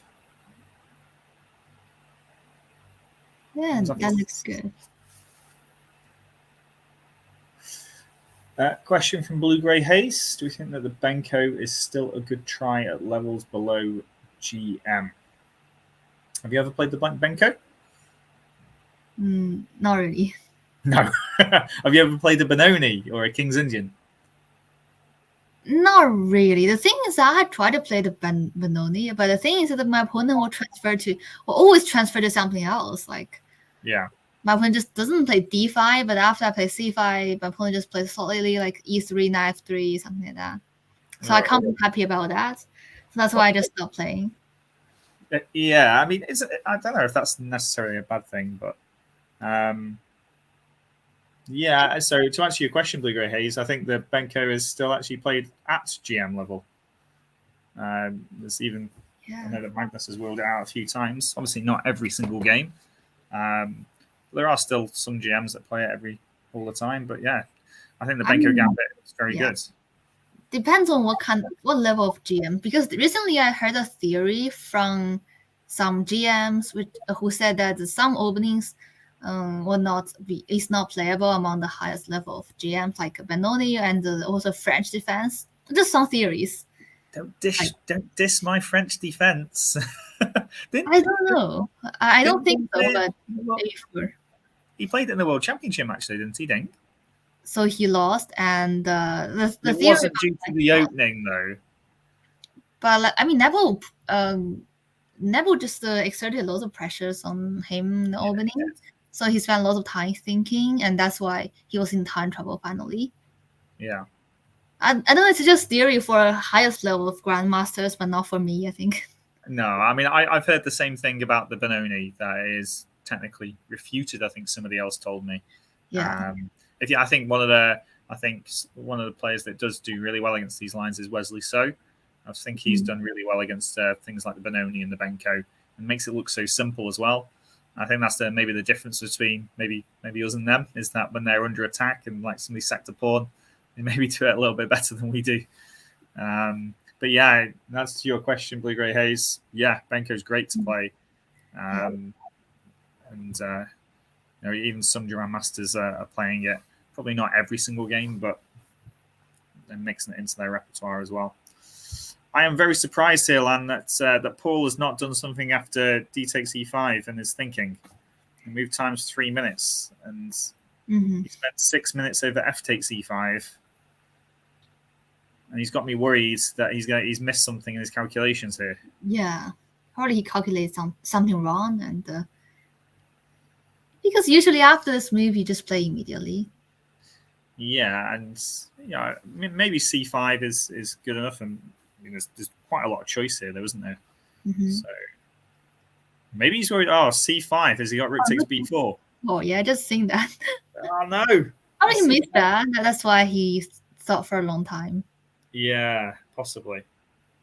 So White's back at the drawing board here, and maybe just let Kevin back into the game a little bit there with just a little bit of exchange. And then those two bishops are looking a little bit more powerful now. Yeah. As well, which is pretty scary. All right, let's have a look at what's going on in a different game. And also, I'm just going to very quickly just switch back to this game here. This is the end game between Mark and Keith, but we'll focus on board 2 in the over 65s first of all. And whoa, what happened here? There's an exchange gone, but he's winning it back. So where did we leave this game? We left this game. Oh, this is the one where he's an extra pawn up. And I think you didn't mind who you wanted to be. Mm-hmm. Yeah, we did say King F8, didn't we? And Bishop D4. G5. That's amazing. Brave, but good. I like Black's play here. Yeah, I like the pawn structure in the center. It looks very powerful. Yeah, White doesn't know what to expect coming next. Knight reaches a nice square here. Yeah. And then, he just gets to take it off. That looks like a... And now Black's how many pawns up? None. None. I thought Black was a... Oh, Black was a pawn down. In the beginning, yeah. In the beginning, Black was a pawn down. Okay, so Queen E2 happened and Queen C7. So we're in this position at the moment. 18 minutes for Jeffrey. Chris down to 11 minutes, taking his time. Queen takes H2 check and checkmate on H1. Queen C7 is really powerful move because the thing is that you're also gonna play bishop F2, then Queen C3. Yeah, it's very dangerous, isn't it? Yeah. I mean, maybe Black's king is a little exposed, but this king, if the White queen gets in, can actually quite hide quite nicely here on G6, can't it? Mm-hmm. Yeah. Which is a bit unusual. Yeah, I think Chris is gonna be winning this at this point. Mm-hmm. Especially because he's not even any rush to take this rook, which is quite nice. Yeah. The thing is that if H3 is played, it's possible for Black to play Queen G3. And if G3, I mean, just take and then Queen C3. Now the Queen's also threatening F3 pawn. I mean, if White's queen goes to A7, so. Yep, I think he has to maybe do something. Maybe play G3, allow the exchange on F2, take on C3. Maybe play Rook F1 with the idea of trying to play F4 or trying to open up the Black king. Yeah, that's the idea. Something like that, but we'll see if Jeffrey comes up with that. Let's have a look. There's another game. So this was a draw between Paul Rains and Ian Snape. So they're hunting for the lead, hunting for third and fourths. Okay, and then this is the game. Had a lot of moves here. This is the game that we looked at between Norman and Roger. So we put the knight back. He disagreed with his knight being on E4. He must have listened to the stream. And this B4 move did commit. The knight went back again. So this knight came into E4, went back to C5, and then went back into E4 again. Queen F7. D5 pawn is defended. I think White kind of got out of a little bit of a bind there. Mm-hmm. I think Norman can be very happy with how things have gone there. And he's actually won a pawn. Yeah, now it's better for White. Wow. So can he win this rook ending? So where did we get to? Where's the game at the moment? 27 minutes and 22 minutes. There's not any immediate time trouble. They played a lot of moves. Mm-hmm. What happens next? Can White win? I mean, you'd also be asking the question, can Black win? I mean, if this king gets to E5, it's one of those types of games where, I don't know, maybe... Go on. Yeah. I mean, White is pawned up, and it's hard to get rid of the king on E4, right? Because you want to go for king E5, and also White can threaten pawn on C7. Yep. So if I just checked you with rook E2 check here. Yeah, that's the thing. Rook E2, and White can only play king to F3, right? Because if king D3, then rook G2. Yep. So king rook f3. Yeah. And then maybe I go rook c2. Yeah, rook c2. So it's quite hard for white to make any progress. Oh, rook g2 is played. It might lead to the same thing, but maybe white can maybe bring their rook back here with rook d3. And then I check, and then rook c2. I'm just gonna go for king e5, as you said. But maybe with rook d3, the king can come across to d4. Yeah, that's interesting. Is it possible that black's king just go for f5 and g4? Yeah, possible. Yeah, very possible. Yeah. Okay. Well, we're expecting this maybe to be some sort of repetition then, and then we'll flip back. That one's already finished. We've already been through that one. Chris Shepherd against Paul Hutchinson. I don't even know which game was this. Have you seen this game? Which game was this? Did we look at this game? Don't even remember this game at all. No. Sorry, Chris. Sorry, Paul. Do apologize.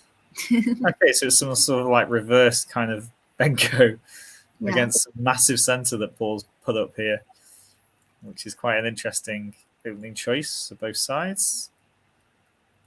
Blitz through these moves. Dark square bishops exchanged.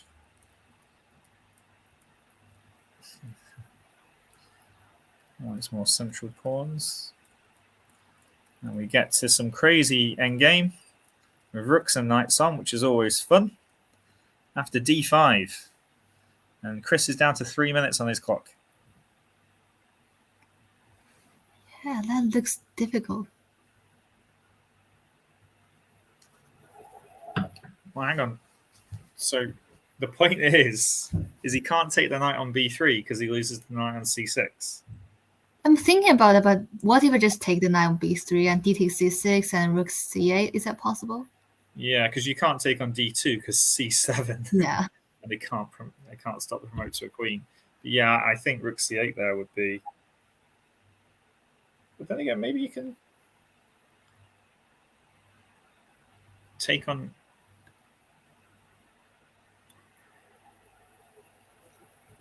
Yeah, it looks like it should be a draw with best play, doesn't it? Yeah. I can't see why black wouldn't go for that though, because these connected pawns are pretty strong.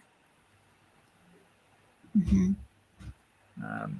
then again, maybe because his opponent's down to 3 minutes on the clock, maybe Paul is thinking of a way to try and break through. Yeah. Okay. Right. Well, we'll look around. So Mark Page has beaten Martin Clancy. Some of these game moves in here. It's like, what even happened in this game? Did we miss this game as well? Yeah, we didn't see that. The amount of games that I've missed. So this looks like some typical Sicilian. Yeah, when I was young, I always play that for black. I mean. Yeah. Rook takes f4. That feels like a U move. Oh, this is the best one actually. So I have studied that, and bishop f4 is not so good as rook takes f4. Okay, I did not know that. Yeah, I was really worried when I was young. Like I was worried about what if my opponent takes on f4 with a rook, but it happens like my opponent almost never takes this pawn with a rook, but always a bishop. Yeah, this is interesting. Where did that come from? Is this standard stuff? I'm not sure, but it looks to be quite complicated.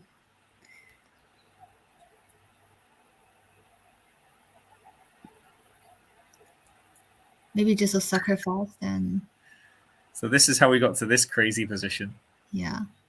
And the white has got a bishop against the rook, but a pawn on b7. And the problem is that c4 is not longer for black. Yeah. And he resigned here.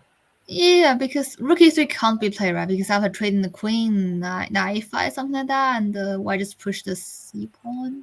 Yeah, or just knight c5 and knight d7, knight a6 is threatened, isn't it? And it's probably all over at that point.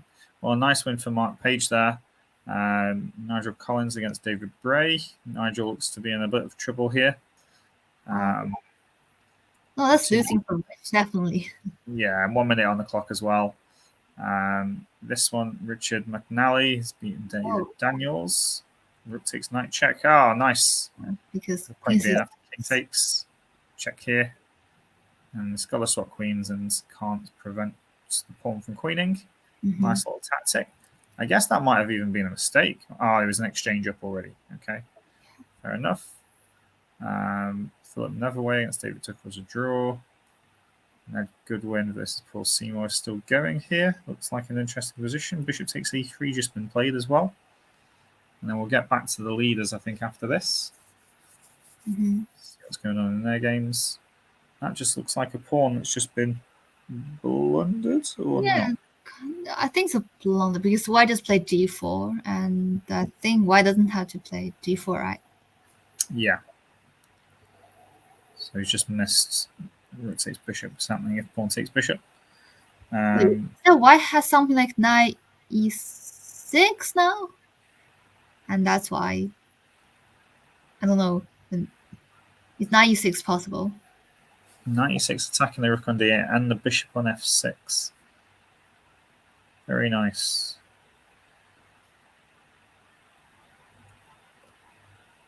Yeah, what happens after that?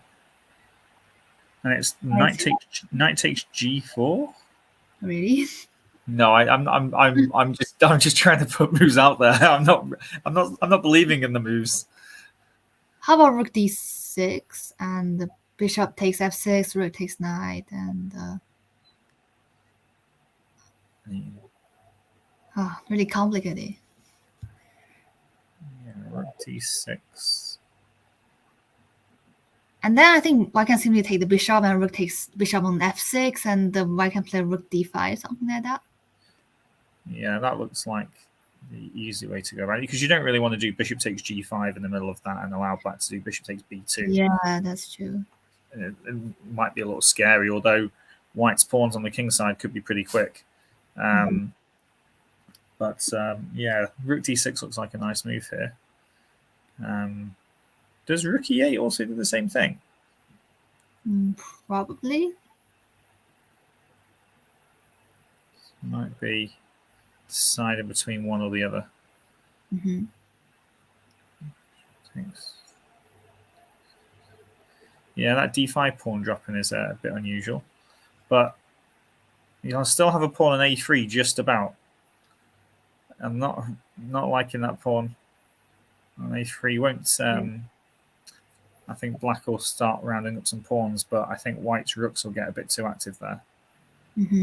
That variation. Let's just have a look. So rook e8. I'm saying bishop takes knight here. Rook takes knight. Yeah.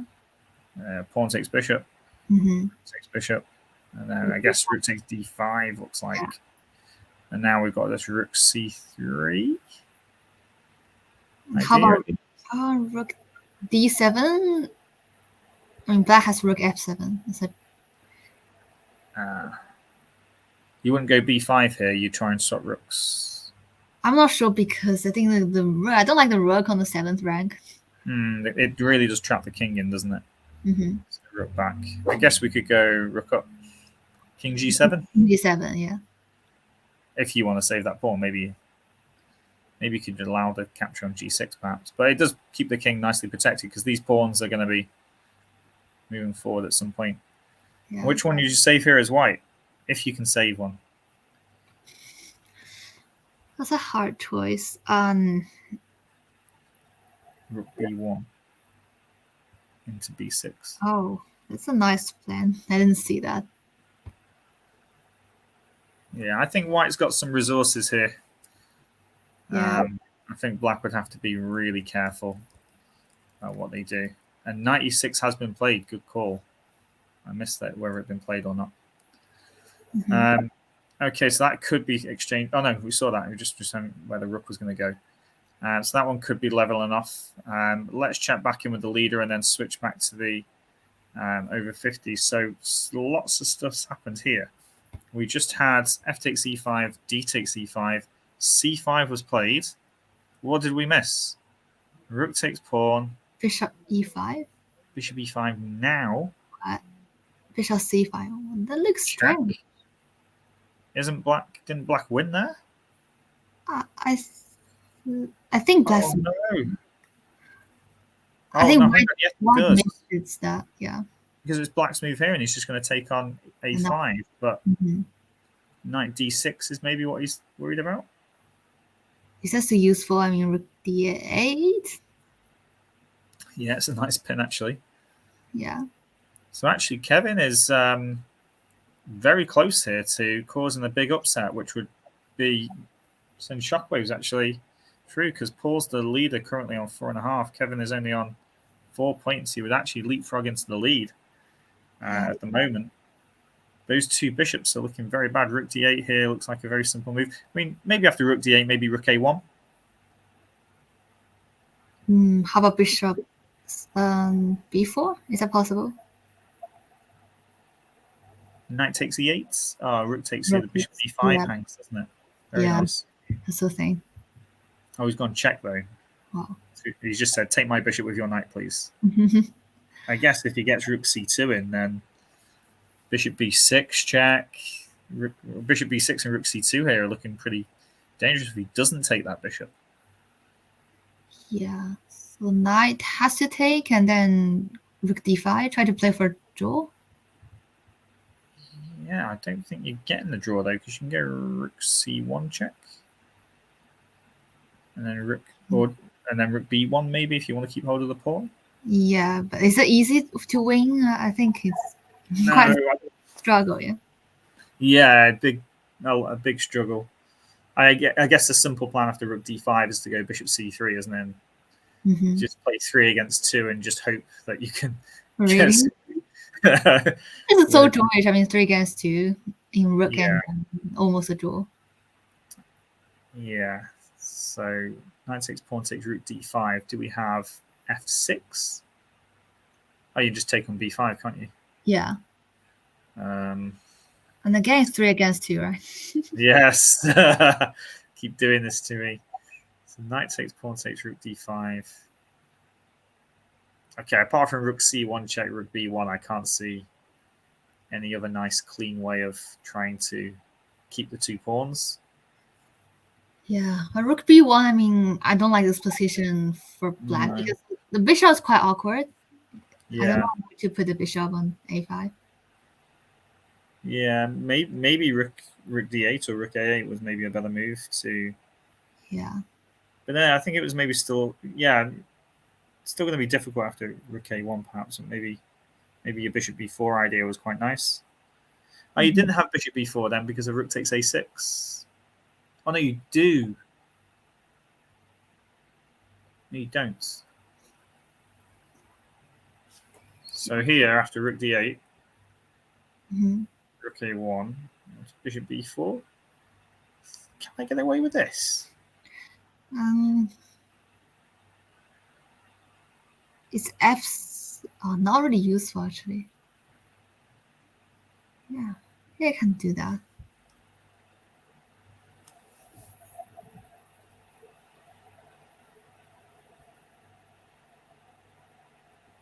I think maybe here just this is a funny idea. Just play bishop d7, just so the knight can't take it. Yeah, and then maybe you've got some way of winning the 3v2 with the 2 bishops, controlling lots of squares. Yeah, so maybe something there. But okay, he has actually taken, and we expect rook d5 here, and then Kevin's got his work cut out. But he's definitely I say definitely not losing this, but it looks likely that he's going to be a draw. But he's still got maybe some chances to win. Right, let's flick on over to see what happens here between Mark and Keith. And unfortunately for Mark, it is a draw. You were right; you called it from a while ago, and that means that Mark is still half a point behind, so he's on 4.5 points, and Keith has gone on to 5 out of 6. He drew with Mark Jasse, drew with Mark Hebden, beat Nigel Davies. He's still got Peter Wells to play, and there's also a few other people up there. So that was an interesting. I think Mark maybe missed some way to go forwards. And yeah, this one was we saw this on the cards as well, didn't we? That Nigel's been win against Phil Crocker. The sacrifice was maybe just a little unnecessary, perhaps. Andrew, we liked his play against Nigel in the Benoni. This was a draw. Donald, how is this game only move 24? He just played quite slow, probably. Yeah, this was the one that was almost like the English kind of Dutch thing, wasn't it? So I think we saw they're going to play Blitz from now on. Yeah, they're going to have to. Exciting. So we had some pawn exchanges, some queen maneuvers, and now we still have this position which is full of life. Probably demands a 10-minute, 15-minute think at some point, and they're not going to be able to do it. So this is quite a fun situation to be in. I'm just going to have a flip through.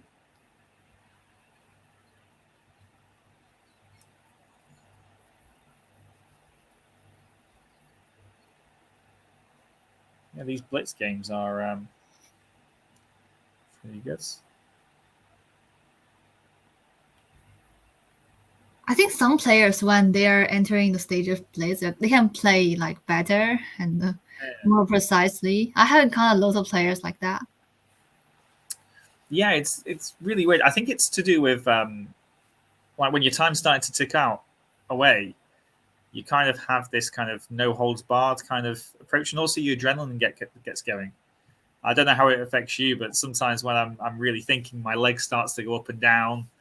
I've been told off for rocking tables before, when the adrenaline starts pumping through you. So maybe that happens to these players as well. I know, for example, David Howell's pretty... Yeah, that's true. I play him, and at the time, he was in time trouble, and I was like, the position was kind of equal. I was quite happy. I was thinking, okay, he was in time trouble, and I still got a lot of times, so probably I'm going to survive. But then he just all of a sudden play really fast and play really accurately, so that I finally can't lose after like 7 hours game. Yeah, they're annoying like that, aren't they? When you think you've got them, and then all of a sudden they just keep playing good move after good move after good move. Yeah. With no time. You think, what were they thinking of before? Okay, well this one's obviously approaching the decent time scramble. Let's have a good flick through all of the games here. We've seen the results on the top boards, and here Bruce has finally broken through by the looks of things against Ian. Oh. That king is not looking good, is it? And this looks winning for white. Yeah. I'm assuming he can't take on g6 twice because of queen f6 check, picking up the knight. There's also some other forks in this position as well, which does not look nice. So white can even go for h6 now? Yeah, there's that too. I guess that's why you started thinking. I did wonder, why is he not taking back immediately? Yeah, good spot. h6. Oh, he's got it. He didn't take long over that. This is completely winning, I think. Yeah, I mean, whatever black plays, unless he's got some sort of c3, queen g4 idea. c3, you can just take it, can't you? That's a big problem. Okay, so that's looking like Bruce is going to convert that one. Alan against David's. Alan Byron against David Henderson. Okay. So the f2 pawn is under attack. I think black's winning a pawn back here, aren't they? Yeah. f4, rook e2.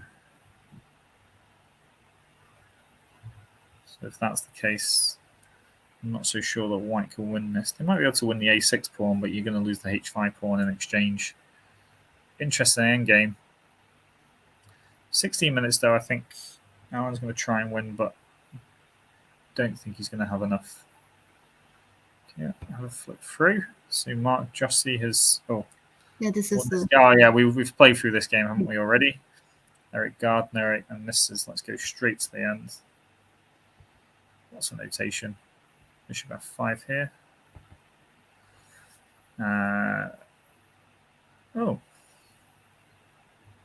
Oh, I think white is winning already. because in this d4 one, pawn structure and the bishop against knight, I mean, one can easily win like that. I guess he's probably thinking about knight c5 here, because you can't allow king d3. Yeah, but how about b4? And then knight a6, a3? A3, yeah. And then I'm still playing king d3, king takes d4, aren't you? Yeah, okay, yeah. There's still a bit of technique to win it, but looking pretty good for Eric at the moment. Yeah. Keith Parker won this game very soon. Oh, so this is the game that we saw at this point. So c3 happened, 92, rook f8, and then just played queen f3, and that prompted resignation. Yeah. Because the knight on e2's got no squares to move to. Yeah, really, I mean, beautiful. Yeah, it's nice, isn't it? The pawn structure for black didn't help, but I didn't like how black got his pieces active, but they're just on the wrong squares. Like this rook on g4, it's not really taken on g3, is it? Yeah. But nice try, George. Nice try. Okay, Mark Rich. Oh, against Barry Heimer. This was the sack, wasn't it? This was the queen takes. Oh, hang on. Where were we?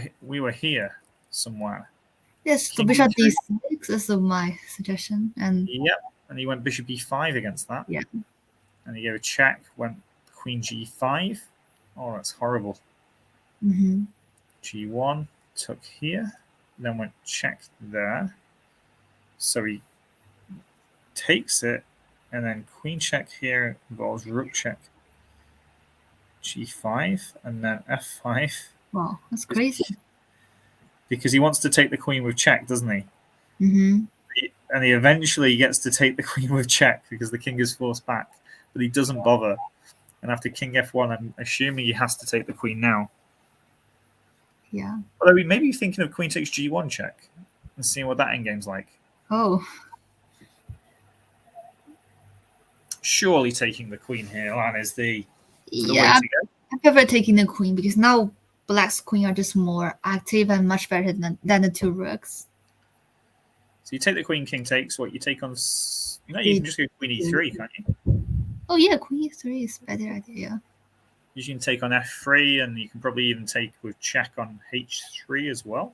Yeah.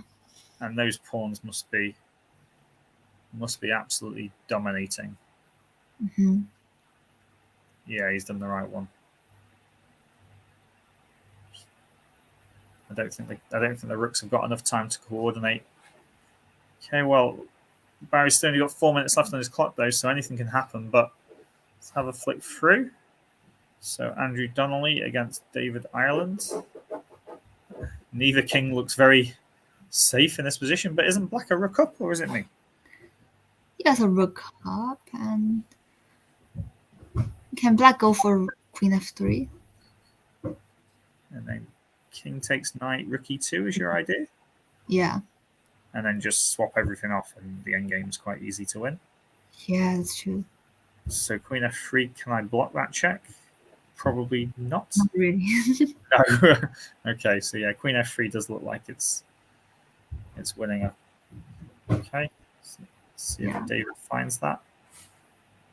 It's amazing what happens when your clock's ticking down, though, isn't it? The pressure on you. But queen f3 looks like quite an easy move to play. Yeah. It's my dog scratching the bed. Tuck in, please. Okay. Okay, Dominic versus Graham. This is one that was dead drawn before. One bishop versus knight, and not much looks to have changed apart from a few pawn exchanges. Yeah.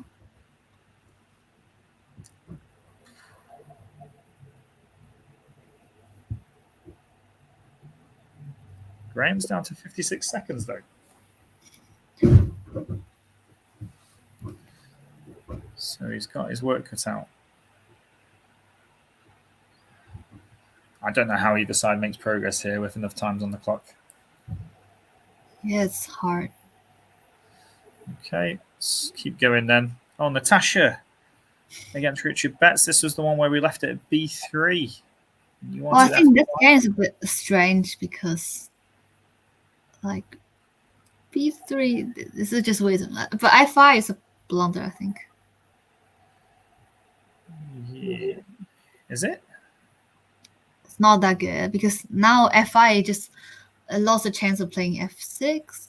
So yeah, but I guess she's blocking the check on b2 with queen d4.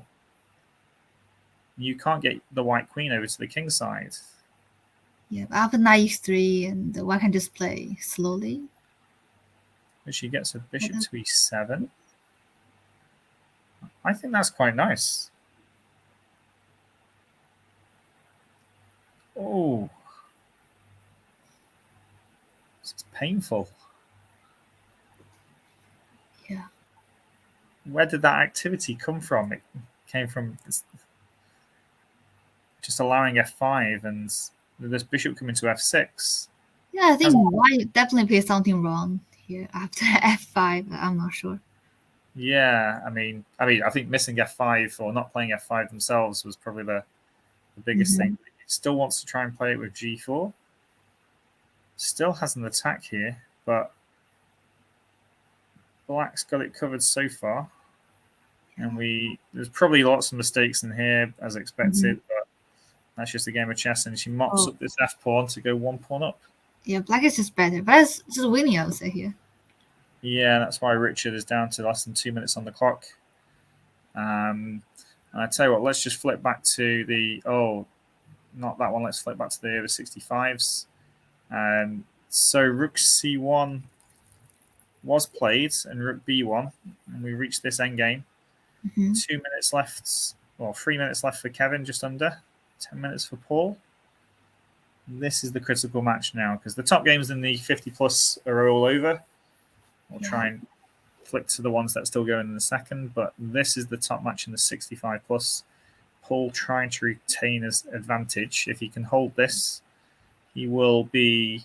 Oh, will he be joint leader? How did Chris Baker do? Chris Baker's needs to win to go joint leader if Paul doesn't win, which he could do here because he's taking the take on f3. He's going to have connected pawns. So there should be one for black for Chris Baker. So this is where the action's happening. What's going on in this game? Is that why it's going to lose the pawn? Yeah, why did he go g4, h5? I think king shouldn't be away from those pawns on the king side, right? Yeah. Oh, he's just trying to swap some things off. Yeah. Or does bishop c3 win the pawn back? c3.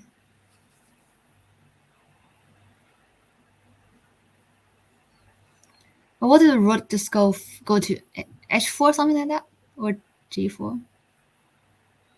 I mean, rook doesn't have to protect the b5 pawn, right? No, rook e4 does protect it though, because there's the bishop e3 check tactic. Yeah. But maybe the b5 pawn just goes and yeah.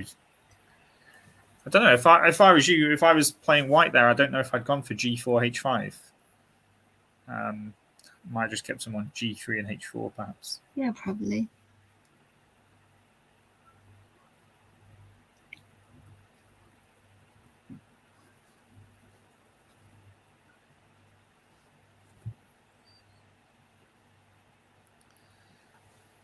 This is, I think Paul's played with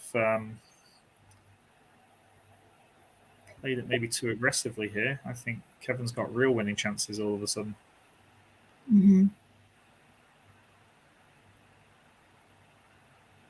Which one do you take here? I'm thinking if rook takes b5, then the bishop can go to c7, right? Yeah, and that defends on f4 then, doesn't it? So rook g5 has to be played, but then b4. No, you can't play b4, right? Or because of the g7 pawn. Yeah, I didn't see the g7 pawn, but now is that? Oh, he's gone for it. Yeah. So what happens after bishop takes g7 then? Yeah, it's interesting. And probably king h7, is that possible? And then black is trying to get the h5 pawn and 2 pawns up, something like that.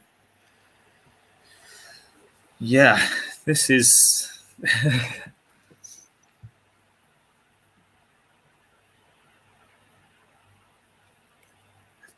definitely getting complicated, isn't it? So bishop g7, king h7 looks right, and then you've got two passed pawns coming at you. Yeah, but what if h6 after bishop takes g7? Mm.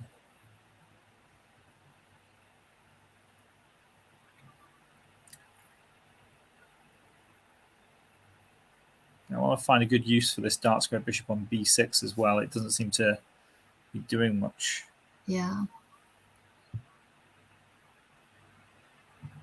Well, okay. I mean, I guess the king doesn't have to move. But I'm assuming it will. Yeah.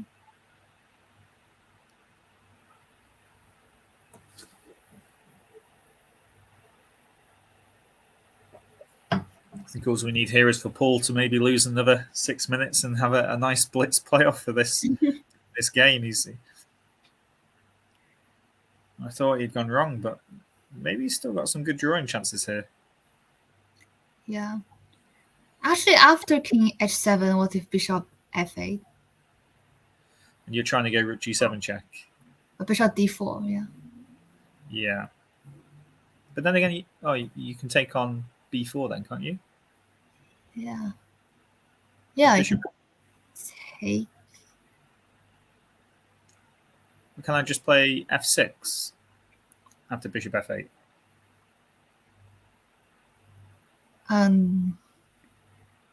Rook g7?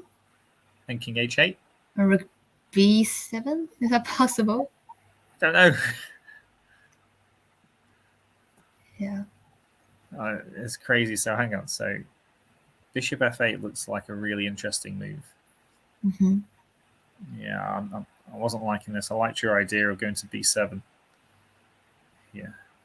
Oh, not to that. b7 and then probably No. bishop.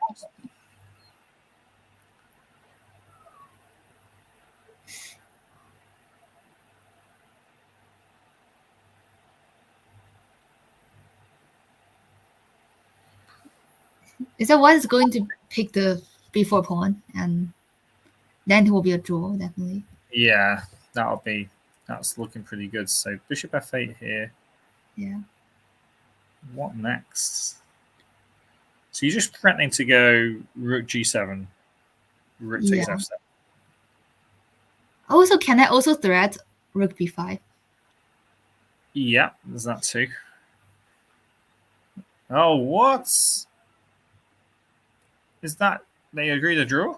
Yeah, probably after bishop f8 is just a draw. Yeah. I guess with the time situation that Kevin's in, and he's nearly 250 points outrated as well.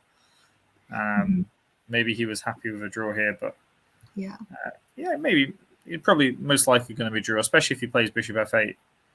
But maybe there's other bishop moves that are also quite good as well. Yeah. Who knows what might happen? But okay, that's really important then. So Paul's dropped half a point now. He's already drawn with Chris Baker, who was looking like he was winning this endgame against Jeffrey Moore.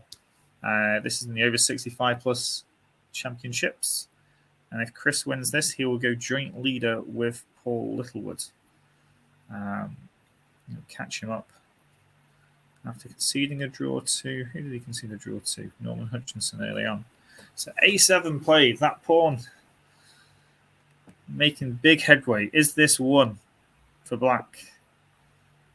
Probably. So let's just go for rook a8, for example, and then ignore the pawn on a7, just push g3, and use a rook to exchange this a7 pawn. Just make sure the king can't go back, and then black will be winning. Yeah, I think so.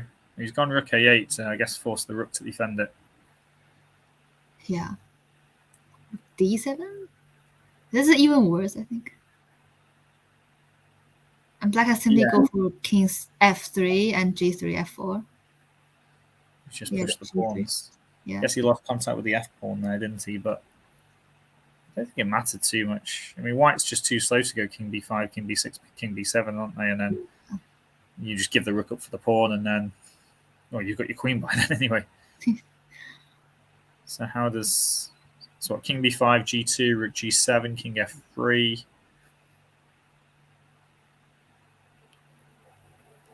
King b6.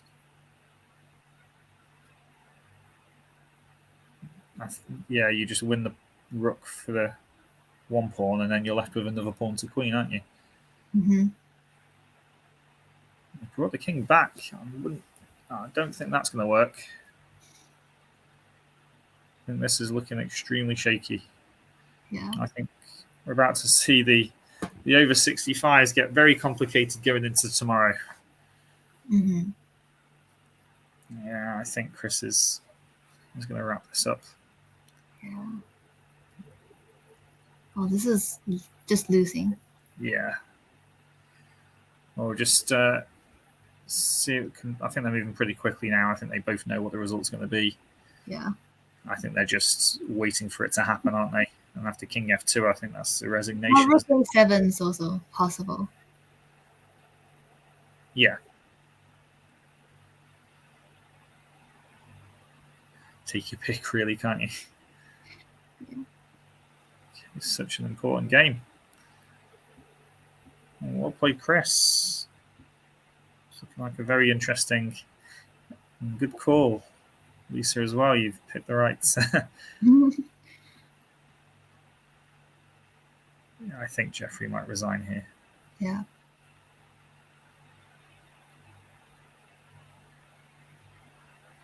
And then we'll go hunting for what games are left.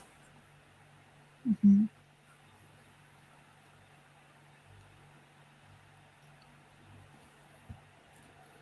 Just in case you're watching, the final round will be tomorrow at... Oh, I just said that and I've forgotten what time the tomorrow round is going to be at. 11, right? Yes, is at 11 till 3 we'll be doing the commentary. Yeah. 11 a.m. So we'll see who the champions are from the 50 plus. I have to make sure that I look at the rules for whether they're going to have a playoff or whatever, if it's drawn, or whether they just share a title. What tie breaks they're going to have. I guess everybody that's competing needs to know as well. Because it looks like we could have quite a few tie breaks, actually. It's going to be interesting to see what the draw is, especially in the 50-plus section, with Keith having played pretty much all of the other highest points players, and with Peter Wells drawing, so I don't know if somebody else will leapfrog him. But yeah, we think Chris Baker's won this one. That's already a draw. Oh, this game was this rook and pawn ending. The king goes all the end, all the way to the end. The wise king. Wow, is this king going to try and go all the way to h7? Really? Is that what he's trying? I'm not sure, but I mean, black now can just simply go for rook c5 and capture this b5 pawn. But probably white just ignore the king side. Is that the case? I mean, the queen side and. Just have a look at black's moves here for the past. So many moves. This rook hasn't left the c file. Yeah. So what actually happened is rook g4, check, and then up, down, up, down, up, down as this king makes what you would call progress. Yeah, I mean, rook here, you can't lose the b pawn, surely. Probably white just sacrifice the b pawn, then go for king f8, king g8, king h7, and capture the. Is there a reason he didn't try b6 here? Yeah. Probably. I mean, the b pawn's pretty quick, and maybe the rook on g5 is just really slow to get out. Mm-hmm. Possible. Mind you, you can. C takes b6. King takes d6. You can get the rook out via e5 though.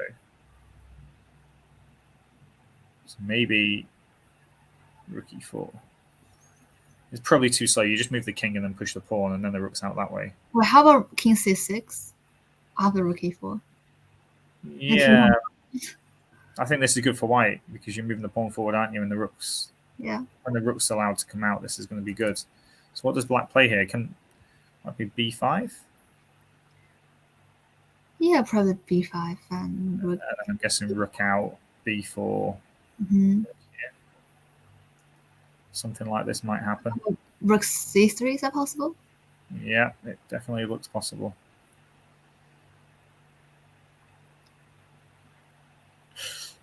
Okay, yeah, I don't like rook e3 anymore.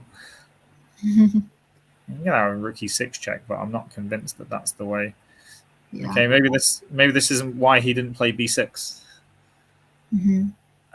Okay, he went king d8, rook c3, king d8, rook e3 check. He's gone. So I think this is going to be a draw. He's going to come back to d7 or d8, and the rook's going to go back to c3. Yeah. I can't see him going to f8. Surely not. Norman, don't play king f8. You just lose your b pawn. He must just be going back. Yeah. Okay, right. Well, let's have a look what other games are still going. That one we've been through. This one is looking very drawish. Yeah. Yeah, Chris and Paul. We saw that before. We saw this win. David Bray beat Nigel Collins. How did that happen? Oh, that was that one. Yeah. Okay. Yeah. We saw this point. We have seen that one. Yeah, we saw that the sack on g6. This is a draw. What is this? So rook d6, bishop takes knight, rook takes knight, pawn takes bishop. We got this far. Rook takes d5, and then he went rook f7 straight away. And then he went rook d3, very defensive. And they both doubled rooks. This white king was pretty quick then to come over. They agreed to draw here.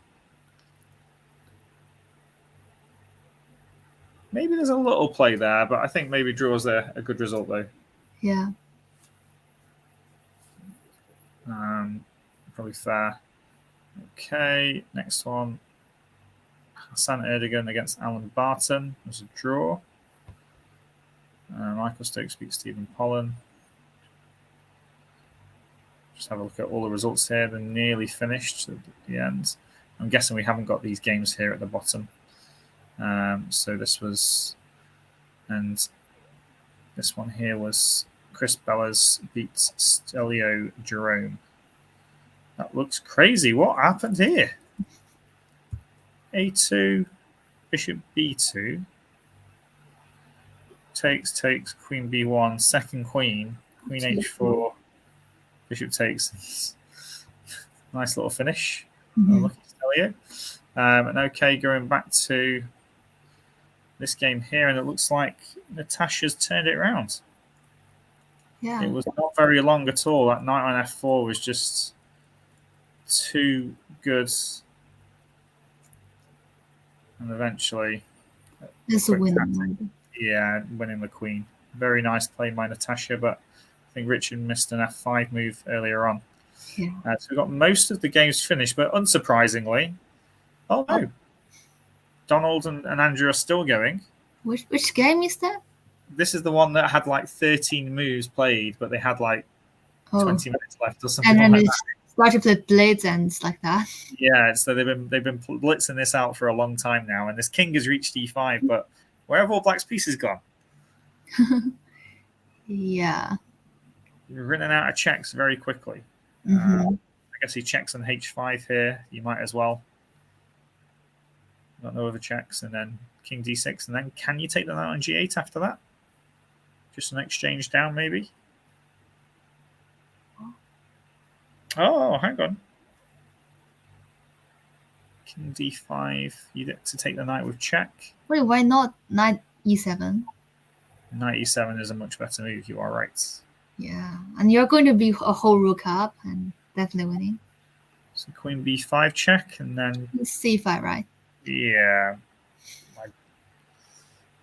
Yeah, the king is escaping, isn't it? Especially now that the knight's come out. I think that was maybe a blunder, actually. Surely you go queen h5 check here. You can't allow knight e7.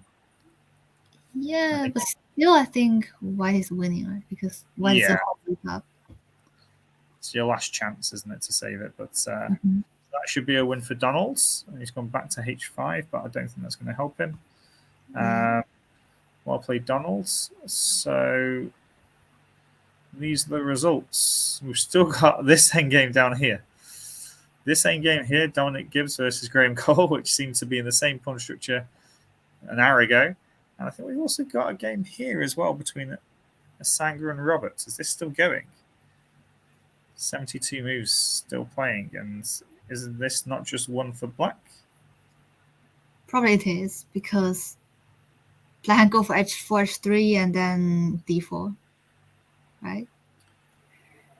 And then black. Yeah, there's also, you can also just go g3, king e3, king e3, g2. No, you can't go there. h4, king f3. What? How quickly did they take on d5 then?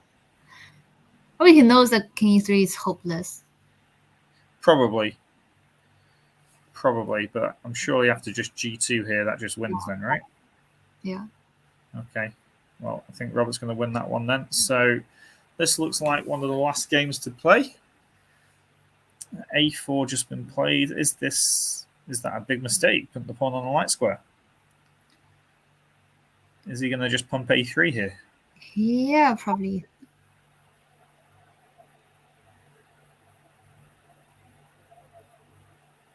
Yeah, a3 looks good. I think after a3, is that black looks losing? Well, I'm guessing you. Mm-hmm. Once you put your bishop on d1, bring your king to the f4, f5 area, and try and hassle the h6 pawn. Yeah, that's true. So a3, bishop d1, king e3, f4, g4, h5, something like that, and the black king's got to stay around the e5 pawn. Mm-hmm. So has Graham maybe got some other idea after a3? Yeah. I can't see another idea. Bishop d1 just comes in too quick. Yeah. So if Dominic sees a3 here, and the knight just gets tied down to it, doesn't it? Yeah, knight can't move to anywhere.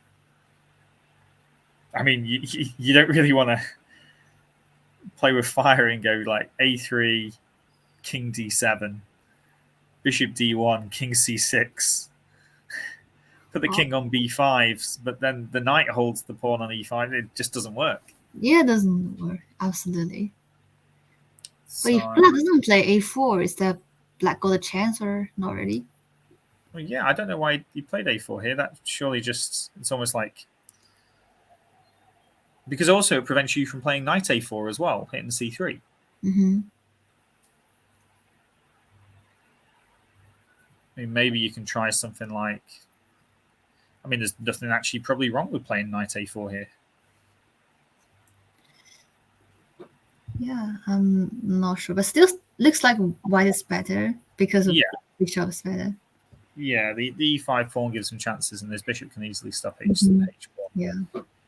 So a4 though, I think is definitely the mistake there. These results, I'm just double checking all of these results that came in. No surprises, I don't think. Yeah, Donald McFarlane did win that against Andrew Bratz. That's all over. We're currently watching this game. The over 65s. Chris Baker did win against Jeffrey Moore. That was resigned. Norman and Rogers still playing, or maybe they finished, but their game is over. Here, yeah, a3 has been played. Yeah. And so not really much more to look at in this game, I don't think, because it looks like it's over. He's gone bishop g6 though. No. Why has he gone bishop g6? Just to prevent the black king from coming in. Yeah, and then bishop c2 can also be played, right? Okay, maybe. Okay, so that's a nicer way of doing things. Well done, Dominic. I guess I just wasn't scared of king f5 because it can't really go any further than that, can it? Yeah, not that useful. But you just don't really want to allow it, do you, anyway? Mm-hmm. Knight a8, bishop c2, knight back to b6. Yeah. It's not very pretty, is it? So we're just waiting for this one just to finish up.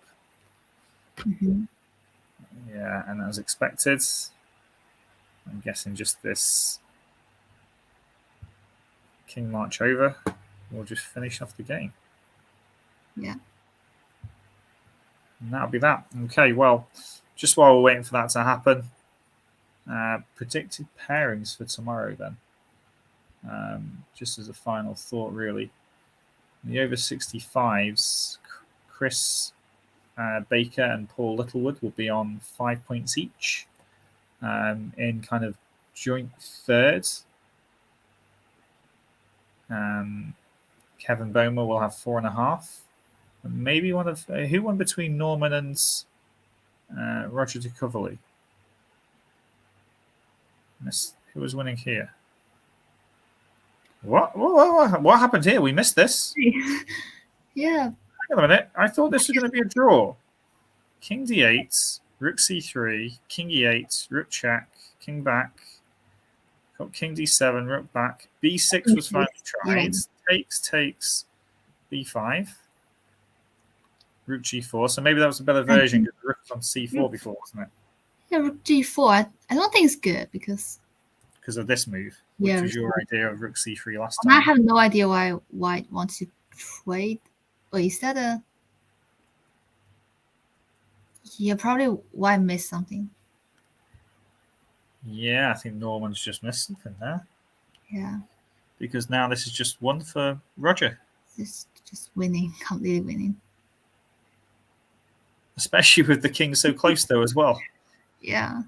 Oh, no. Norman. Maybe Norman felt forced to try and play for the win. I think probably what he's missed then is probably this rook c4 move. Yeah. So is there other ways what can do, like rook g5? Let's just play for draw now because rook c4 is definitely losing. Yeah, so rook g5, I'm guessing b4 is... And rook e5. Just try to go for a draw now. Yeah. I mean, I don't even think it's necessary. Oh, not rook there. Maybe rook e1 then.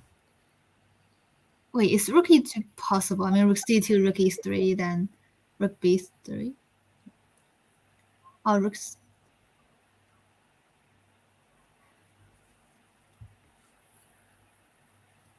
Yeah, it definitely doesn't look losing, does it? Yeah. Well, no, Norman. Why did you take the rooks? Why take?